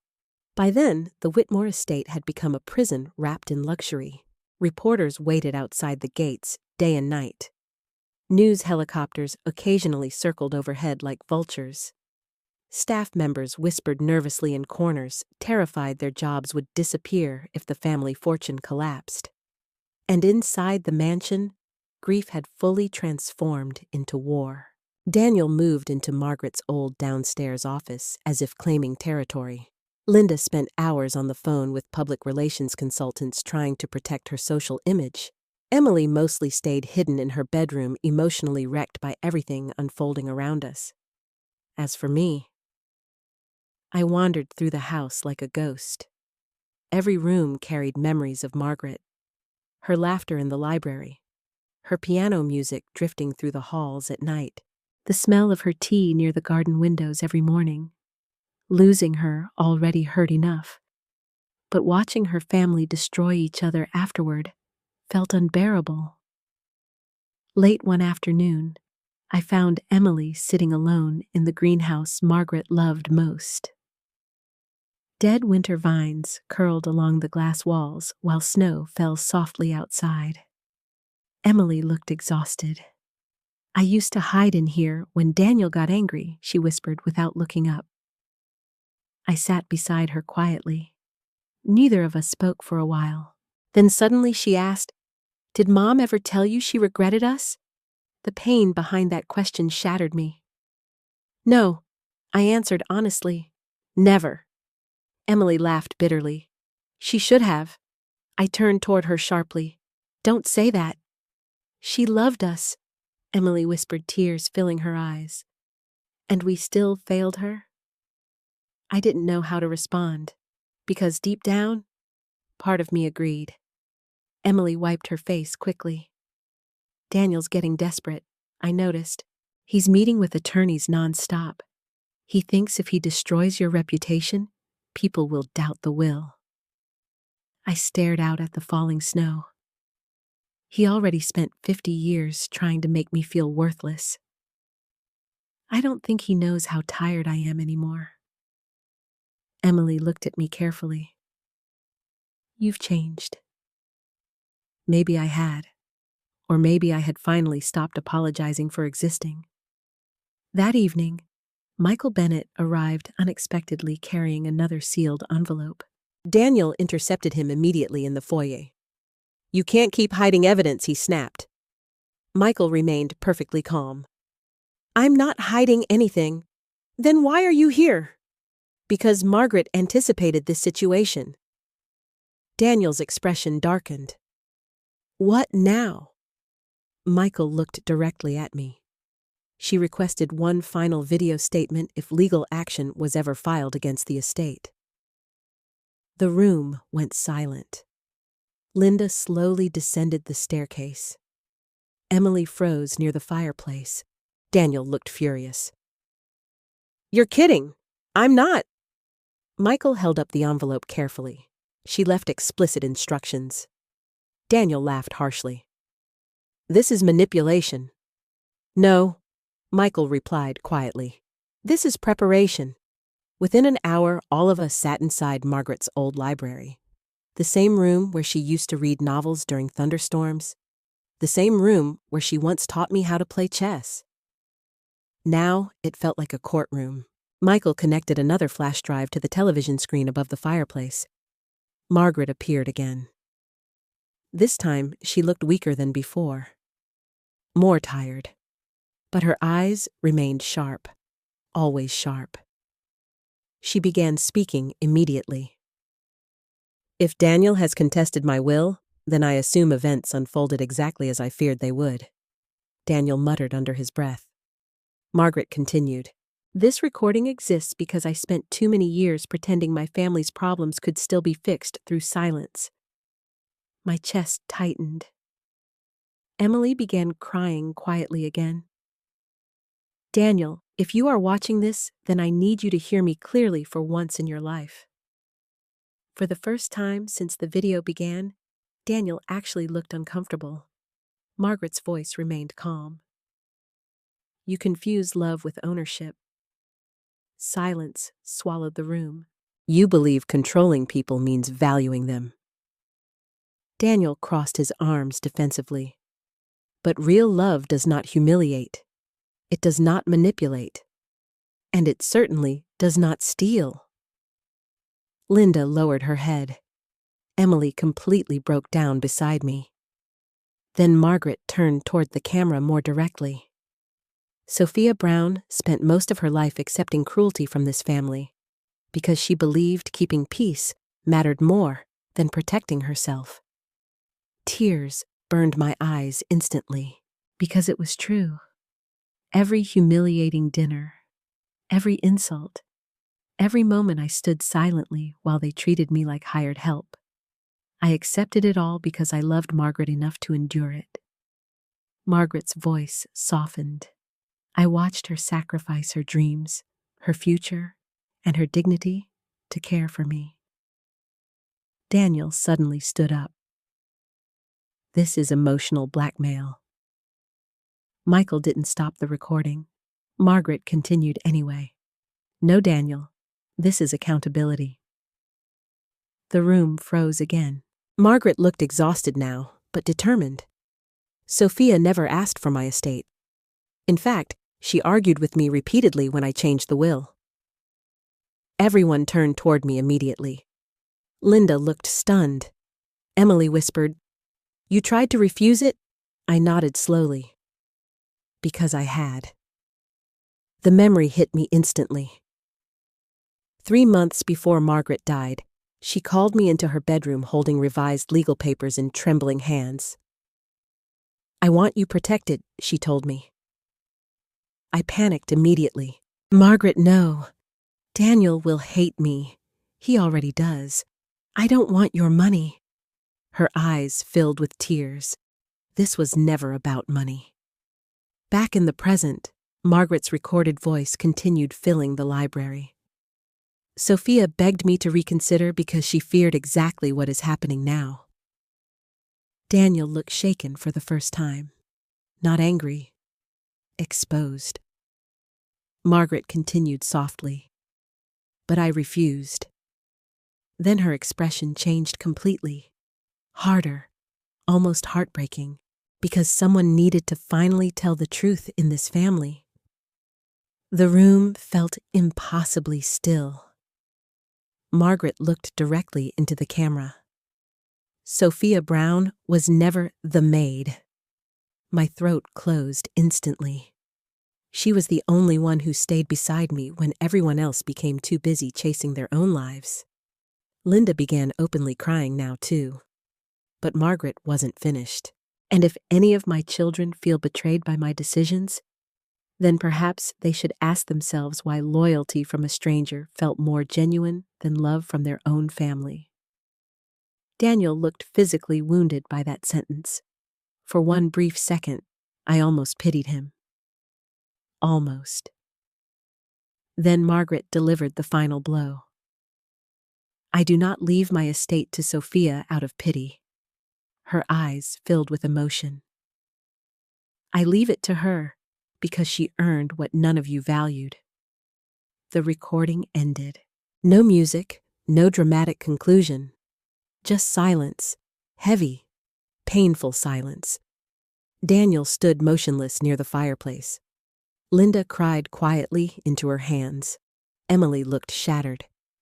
And me, I couldn't stop staring at the blank screen, because after 50 years, Margaret Whitmore had finally said out loud what I never dared believe about myself. I belonged, not because of inheritance, not because of paperwork, because I was loved. Daniel suddenly grabbed his coat violently. "This family is finished," he muttered. Then he walked out of the library without looking at anyone. A second later, the front door slammed hard enough to shake the walls. And deep down, I knew something even worse was still coming. The truth about the staircase accident came out 4 days later.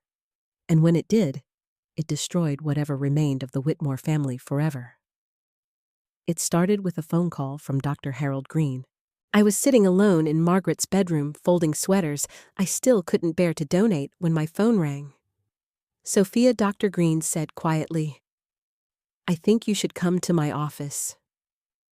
Something in his tone immediately frightened me. "What's wrong?" "There are medical records Margaret instructed me to release only under certain circumstances." My stomach tightened. What circumstances? A legal dispute involving Daniel? Cold fear moved through me instantly. 40 minutes later, I sat across from Dr. Green in his office while snow fell heavily outside the windows. The doctor looked exhausted, older somehow, as if he had carried this burden too long. He opened a thick file slowly. "You remember Margaret's fall 6 years ago?" Of course I remembered. How could I forget that night changed everything? Margaret had fallen down the main staircase at the estate just after midnight.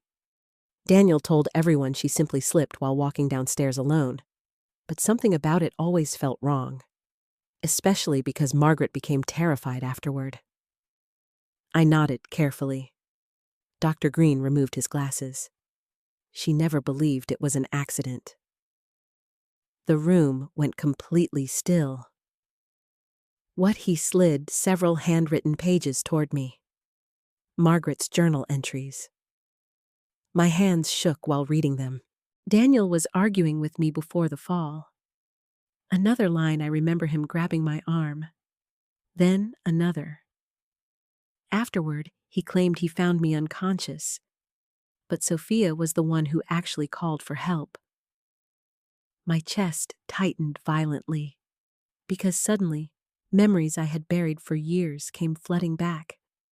That night, the shouting downstairs, Margaret crying, Daniel storming out of the study furious, then silence, and finally, the scream. I remembered racing toward the staircase and finding Margaret crumpled at the bottom, bleeding from her forehead. Daniel standing several feet away, frozen in shock. Not helping her, just staring. And I remembered something else too. Something I had ignored for years because I didn't want to believe it. Margaret had reached for me first, not him. Sophia. Dr. Green spoke softly. She made me document her concerns privately. I looked up slowly. She thought Daniel pushed her. She wasn't certain, but she suspected it. He nodded heavily, and over time her fear of him grew significantly.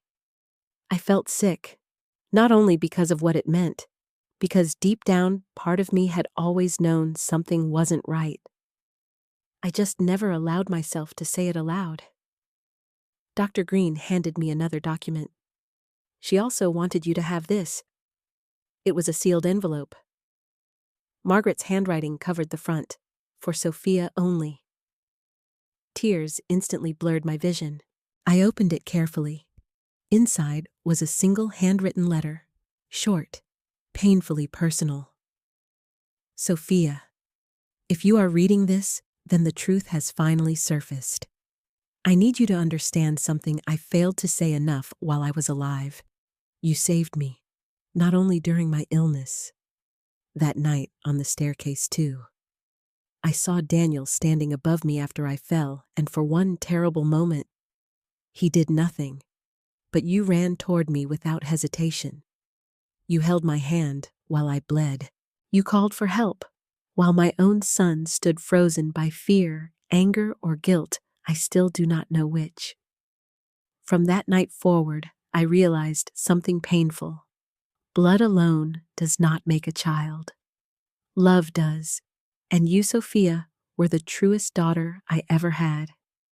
Forgive me for not protecting you sooner. Margaret." By the time I finished reading, I was crying too hard to speak. Dr. Green quietly handed me tissues. "She loved you very much." I nodded through tears. I loved her too. But beneath the grief, another emotion slowly emerged. Anger. Not for the money, not for the insults, for Margaret. Because while she spent years protecting her children, they were destroying her. When I returned to the estate later that evening, tension already filled the house. Daniel was shouting inside the dining room. None of this proves anything. Michael Bennett stood near the fireplace holding additional files. Emily looked terrified. Linda looked completely emotionally drained. The second Daniel saw me enter, his expression changed instantly. He noticed the envelope in my hands, and panic flashed across his face. "What's that?" I stared at him for a long moment, then answered honestly, "The truth." Silence crashed through the room. Daniel stepped forward immediately. "You've been manipulating this entire situation." "No," I replied quietly. "Margaret documented it herself. She was paranoid. She was afraid." The words hit harder than I expected, because they were true. Margaret Whitmore had been afraid inside her own home, of her own son. Emily suddenly whispered, "Daniel, did something happen the night Mom fell?" Daniel rounded on her furiously. "No, but Emily didn't back down this time. I remember hearing you scream at her. That was years ago. I remember Mom crying." His face darkened. "Emily, you were angry because she threatened to remove you from Foundation control." The room froze. Even Linda looked shocked. Daniel stared at Emily like he no longer recognized her. "You don't know what you're talking about." Emily's voice shook violently. "I remember more than you think." For the first time in decades, Emily Whitmore stopped being afraid. And Daniel noticed. "You're siding with her now," he snapped, pointing toward me. Emily looked at him with tears in her eyes. "No," she whispered painfully. "I'm finally siding with Mom." That sentence shattered something inside the room. Daniel stepped backward slowly, like a man realizing he was losing everyone. Then suddenly, he laughed bitterly. "You all think she loved Sophia more?" Nobody answered, because now we all knew she had. Not because Sophia replaced her children, because Sophia stayed. Daniel looked directly at me again. Hatred burned openly in his eyes now. "You think you belong here?" he asked coldly. The old Sophia would have lowered her head, apologized, stayed silent. But that woman disappeared the moment Margaret's videos revealed the truth. I met his gaze steadily. She decided that a long time ago. For a second, Daniel looked genuinely wounded, like hearing those words aloud finally broke through his anger. Then he grabbed his coat violently. "You're all making a mistake." And once again, he walked out. But this time, nobody followed him. Nobody defended him. Nobody stopped him. The front door slammed. Silence followed. Emily sat down slowly and buried her face in her hands. Linda stared blankly at the floor. Michael looked exhausted beyond words, and I stood there holding Margaret's letter against my chest, realizing something heartbreaking. All these years, I thought Margaret rescued me from loneliness. But maybe I had been rescuing her too. The official investigation into Daniel Whitmore began 2 weeks later. By then, the Whitmore name had become synonymous with scandal across Connecticut. Financial crimes, inheritance disputes, family betrayal. Every news station wanted interviews. Every business partner wanted distance. Every socialite who once worshipped the Whitmores suddenly pretended they had never been close to them at all. Wealth attracts loyalty until the money starts collapsing. Then loyalty disappears faster than smoke. Daniel tried to fight everything at first. He hired expensive attorneys, held aggressive press conferences, claimed he was the victim of manipulation by a grieving outsider who exploited an elderly woman, meaning me. At another point in my life, those accusations would have shattered me. But strangely, they didn't anymore. Because Margaret had already given me something stronger than public approval. The truth. And once truth settles into your bones, fear loses power. Still watching the family implode hurt more than I expected. Especially Emily. One rainy evening, I found her sitting alone in the old music room, holding a framed photograph of Margaret. The picture had been taken years earlier during a summer garden party. Margaret stood laughing between all four of us. Daniel young and handsome, Linda glamorous and smiling, Emily shy but happy, and me standing slightly off to the side, unsure whether I truly belonged there. Now, the image looked like evidence from another lifetime. Emily traced her fingers across the frame. "I keep thinking about all the times I stayed quiet," she whispered. I sat beside her slowly. "You were scared. That's not an excuse." Her voice cracked. "I watched them humiliate you for years." I looked down quietly. The truth was, I barely noticed some of it anymore by the end. Cruelty repeated long enough starts feeling normal. Emily wiped tears from her face. "I think Mom knew I was weak." "No," I said softly. "She knew you were kind." Emily laughed bitterly. "Kind people still have responsibilities." That sentence stayed with me. Because she was right. Silence can wound people too. The next morning, federal investigators arrived at the Whitmore estate. Black sedans rolled through the gates, while reporters exploded into chaos outside. Staff members stared nervously through windows as agents carried boxes of financial records from Daniel's office. Linda nearly had a panic attack. "This can't be happening," she whispered repeatedly. But it was. Years of greed had finally caught up with the Whitmores. Daniel arrived halfway through the search, furious beyond reason.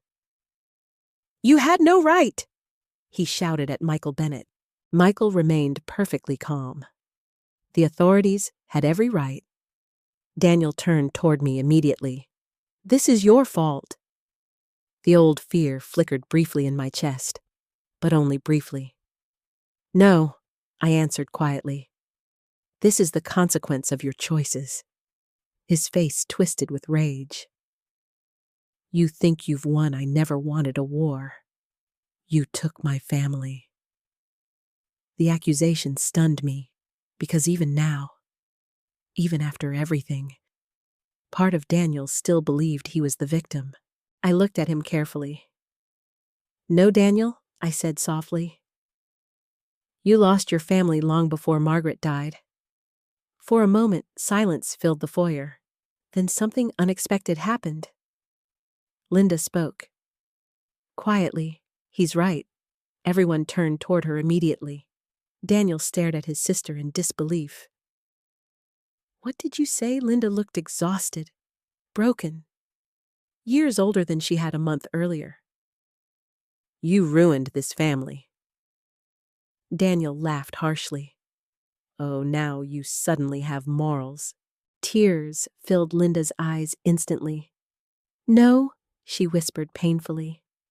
"I just finally ran out of excuses." That sentence hit harder than any shouting ever could, because deep down, all of us knew the truth. The Whitmore family didn't collapse in one dramatic moment. It rotted slowly, through greed, silence, cowardice, and years of pretending appearances mattered more than love. Daniel looked around the room like a trapped animal.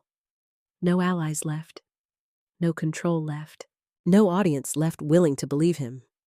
Then his eyes landed on me again. Pure resentment burned there. "You always wanted this house." I stared at him quietly, then slowly shook my head. "No.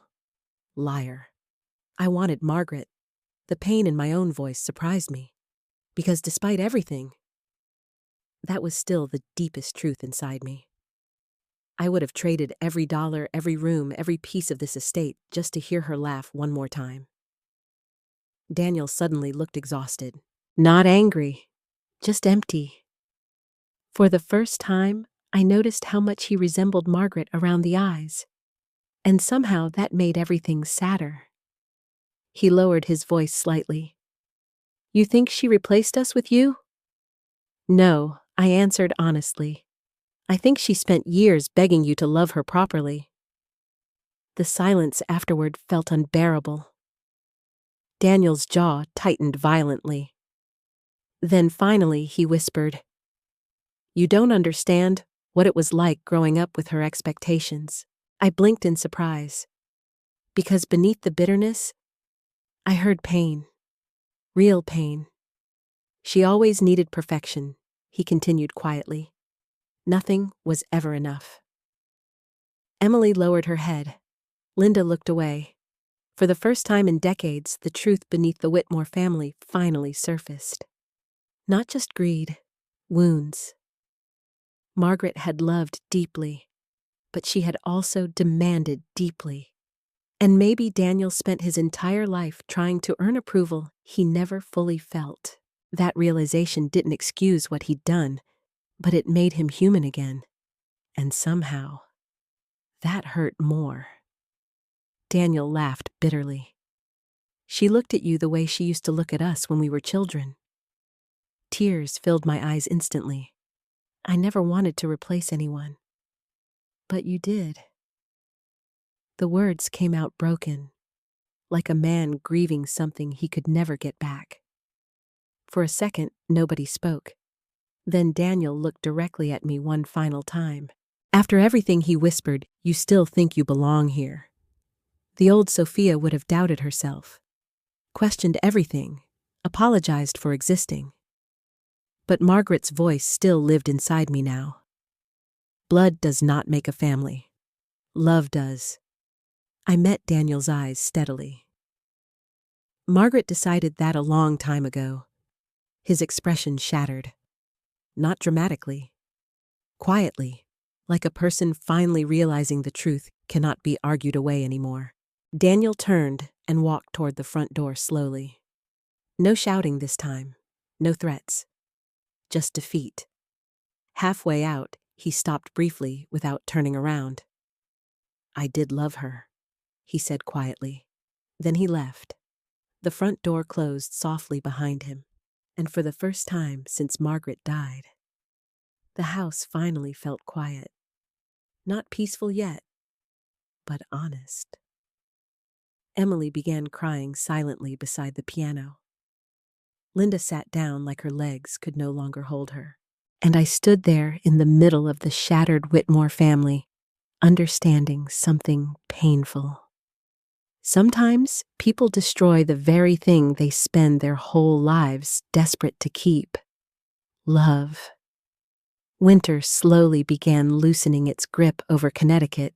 By the time the legal battles finally settled, snow melted along the stone pathways outside the Whitmore estate. The frozen fountain in Margaret's garden started flowing again for the first time in months. Tiny green buds appeared on rose bushes she once cared for personally. The house itself felt different too. Quieter, lighter somehow. Not because the pain disappeared, because the pretending finally had. Daniel accepted a settlement agreement 3 weeks after the federal investigation formally charged him with financial misconduct tied to the Whitmore Foundation.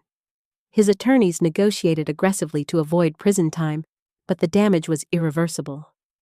He lost his executive positions, several investment partnerships collapsed, and most of the city's elite quietly distanced themselves from him overnight. Linda's social circle vanished almost as quickly.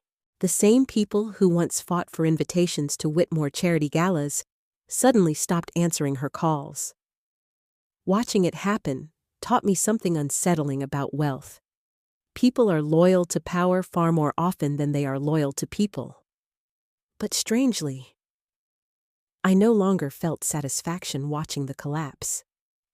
Only sadness. Because underneath the scandal lawsuits and betrayals stood one painful truth: Margaret had loved her children deeply. And somehow, they still lost each other. One rainy afternoon, I found Linda sitting alone in the breakfast room, staring blankly at untouched tea. She looked exhausted, not glamorous anymore, human. For several seconds, neither of us spoke. Then quietly she said, "I used to hate you." The honesty surprised me enough to almost laugh. Used to a weak smile crossed her face briefly. "When Mom brought you home, I thought she loved us less." I sat across from her slowly. Linda stared down into her tea. You were grateful for everything. Kind, easy to love. Her eyes filled with tears, and I spent my whole life competing for attention. Hearing vulnerability from Linda Whitmore felt almost unreal. I never wanted competition, I whispered. I know that now. Silence settled gently between us. Then Linda finally looked at me. Are you going to throw us out? The question broke my heart a little, because despite everything, fear still lived inside this family. Fear of abandonment, fear of not being chosen. I shook my head slowly. No. Linda looked stunned.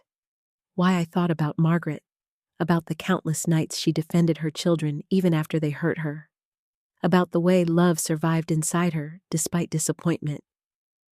Then I answered honestly, because pain already destroyed enough people in this house.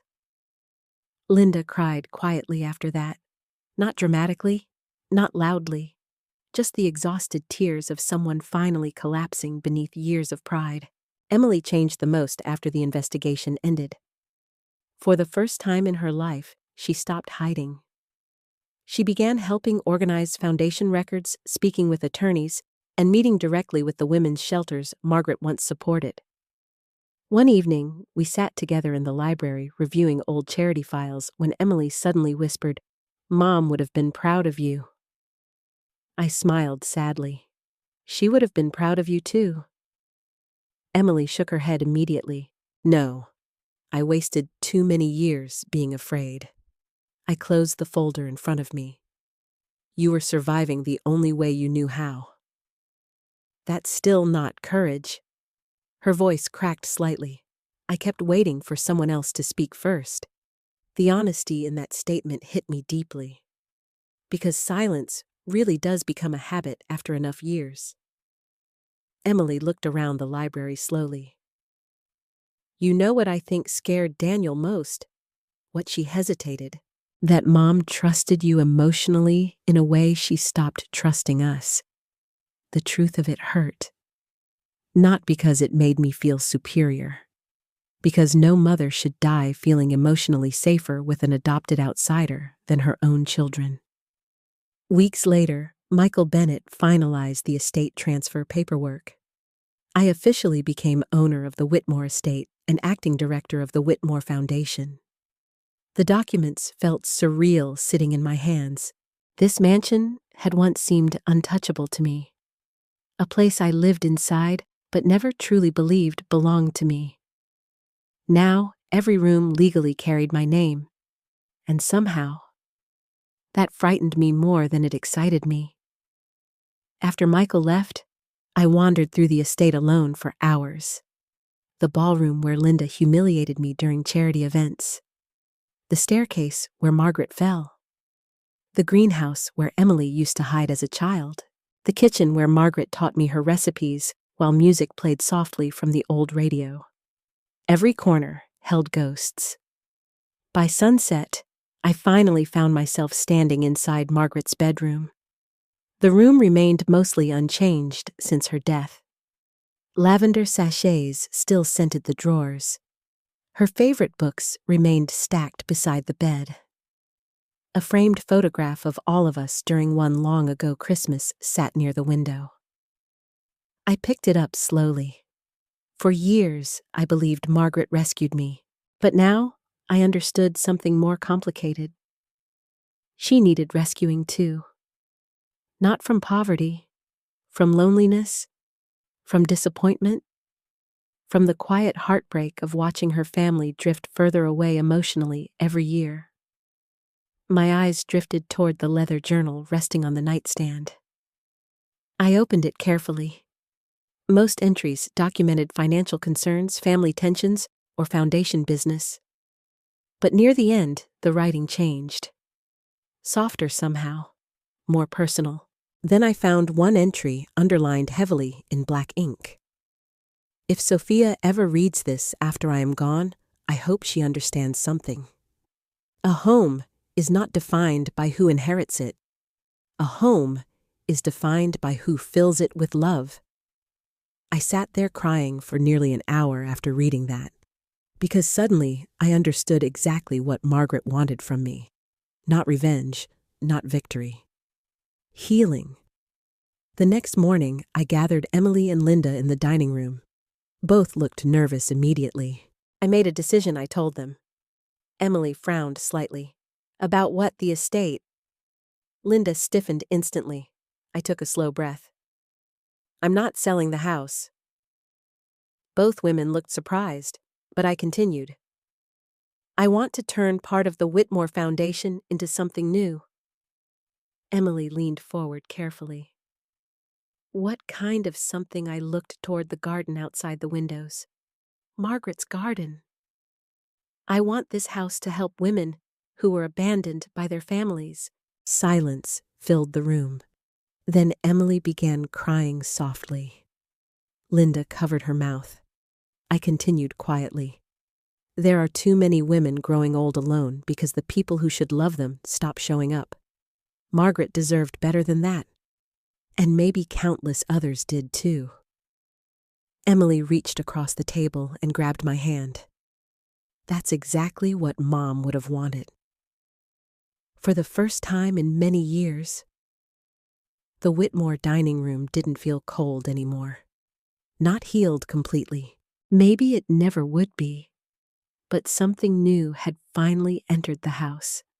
Honesty, and perhaps the beginning of grace. 1 year after Margaret Whitmore's death, the estate no longer looked like a mansion haunted by secrets.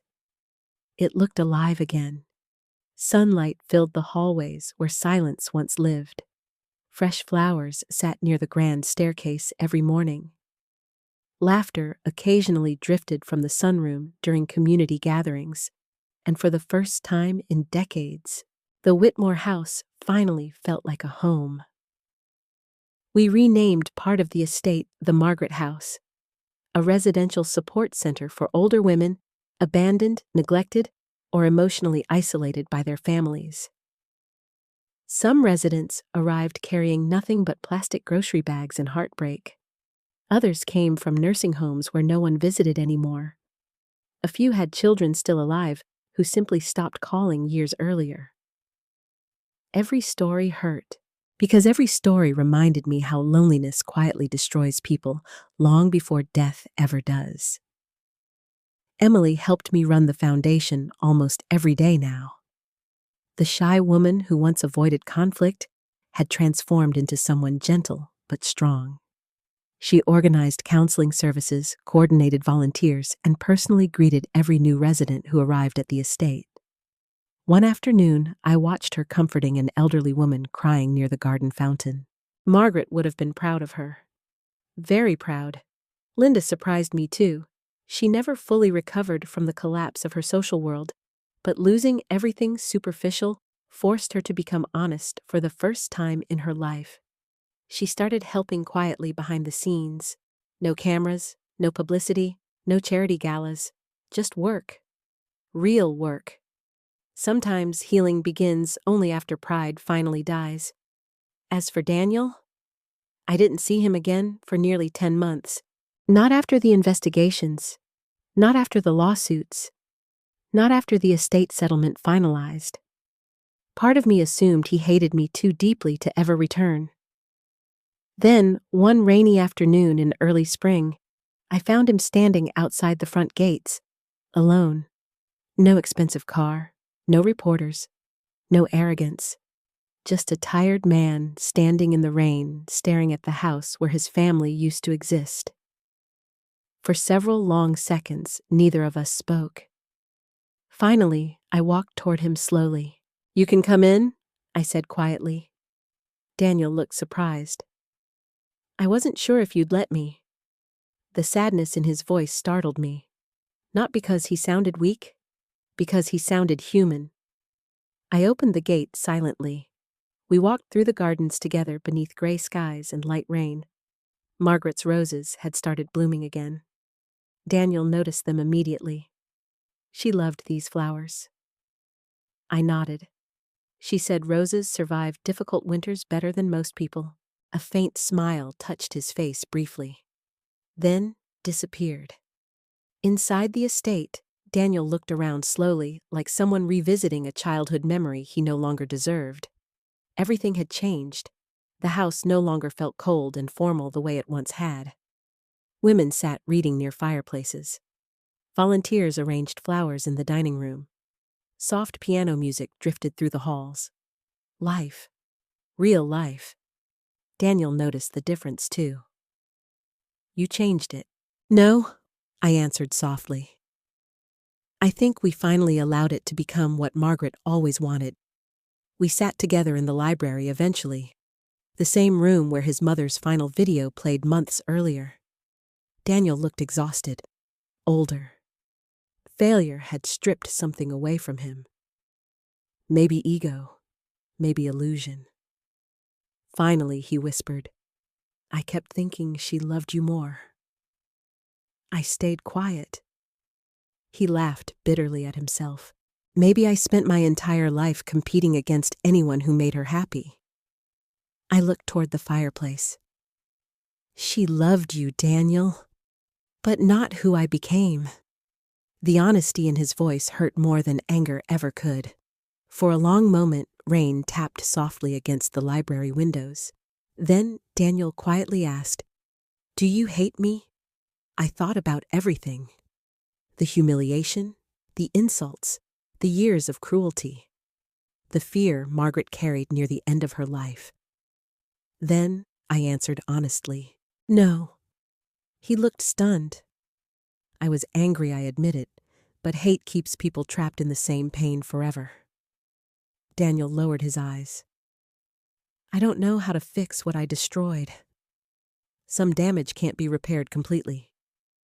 But not all broken things are hopeless. You start by telling the truth, I said softly. He nodded slowly, and for the first time since Margaret died, the bitterness between us eased slightly. Not erased, but softened. That evening, after Daniel left, I walked alone through the gardens until sunset painted the estate gold. Margaret's favorite bench still sat beneath the old willow tree near the fountain. I sat there quietly listening to birds settling into the evening air. For the first time in many years, I felt peaceful. Not victorious. Peaceful. There's a difference. Victory is about defeating someone. Peace is about finally no longer needing to. I looked toward the mansion glowing warmly against the darkening sky. Women laughed softly inside. Emily moved through the dining room helping prepare dinner. Life continued, and somehow, love had survived everything. The betrayal, the greed, the heartbreak, the loneliness. Margaret once told me that homes are built twice, first with walls, then with the people who choose to fill them with kindness. I finally understood what she meant, because the little orphan girl from Ohio, who once stood trembling inside St. Matthew's Church, had spent her entire life searching for somewhere she belonged. And in the end, she found it in the same place people tried hardest to convince her she never deserved to stay. I closed my eyes and smiled through tears. She gave me a home twice, I whispered into the evening air. And somehow, I think Margaret heard me. Sometimes the people who hurt us most are the ones we spend years desperately trying to earn love from. We stay silent to keep peace. We shrink ourselves to avoid conflict. We accept disrespect because we fear losing the people we call family. But real family is not built through blood alone. It's built through kindness, loyalty, sacrifice, and presence. The people who stay beside you during your darkest moments matter more than the people who simply share your last name. Sophia spent most of her life believing she was less than because others treated her that way. But Margaret saw her true worth long before Sophia could see it herself. And maybe that's the lesson all of us need sometimes. Your value does not decrease simply because someone else refuses to recognize it. The right people will never make you beg to belong. If this story touched your heart, please like and subscribe to the channel. And I'd truly love to hear your thoughts in the comments. Have you ever had someone make you feel like you didn't belong, only to later realize your worth? Also, tell me where you're watching from and what time it is there right now. Your stories mean more than you know.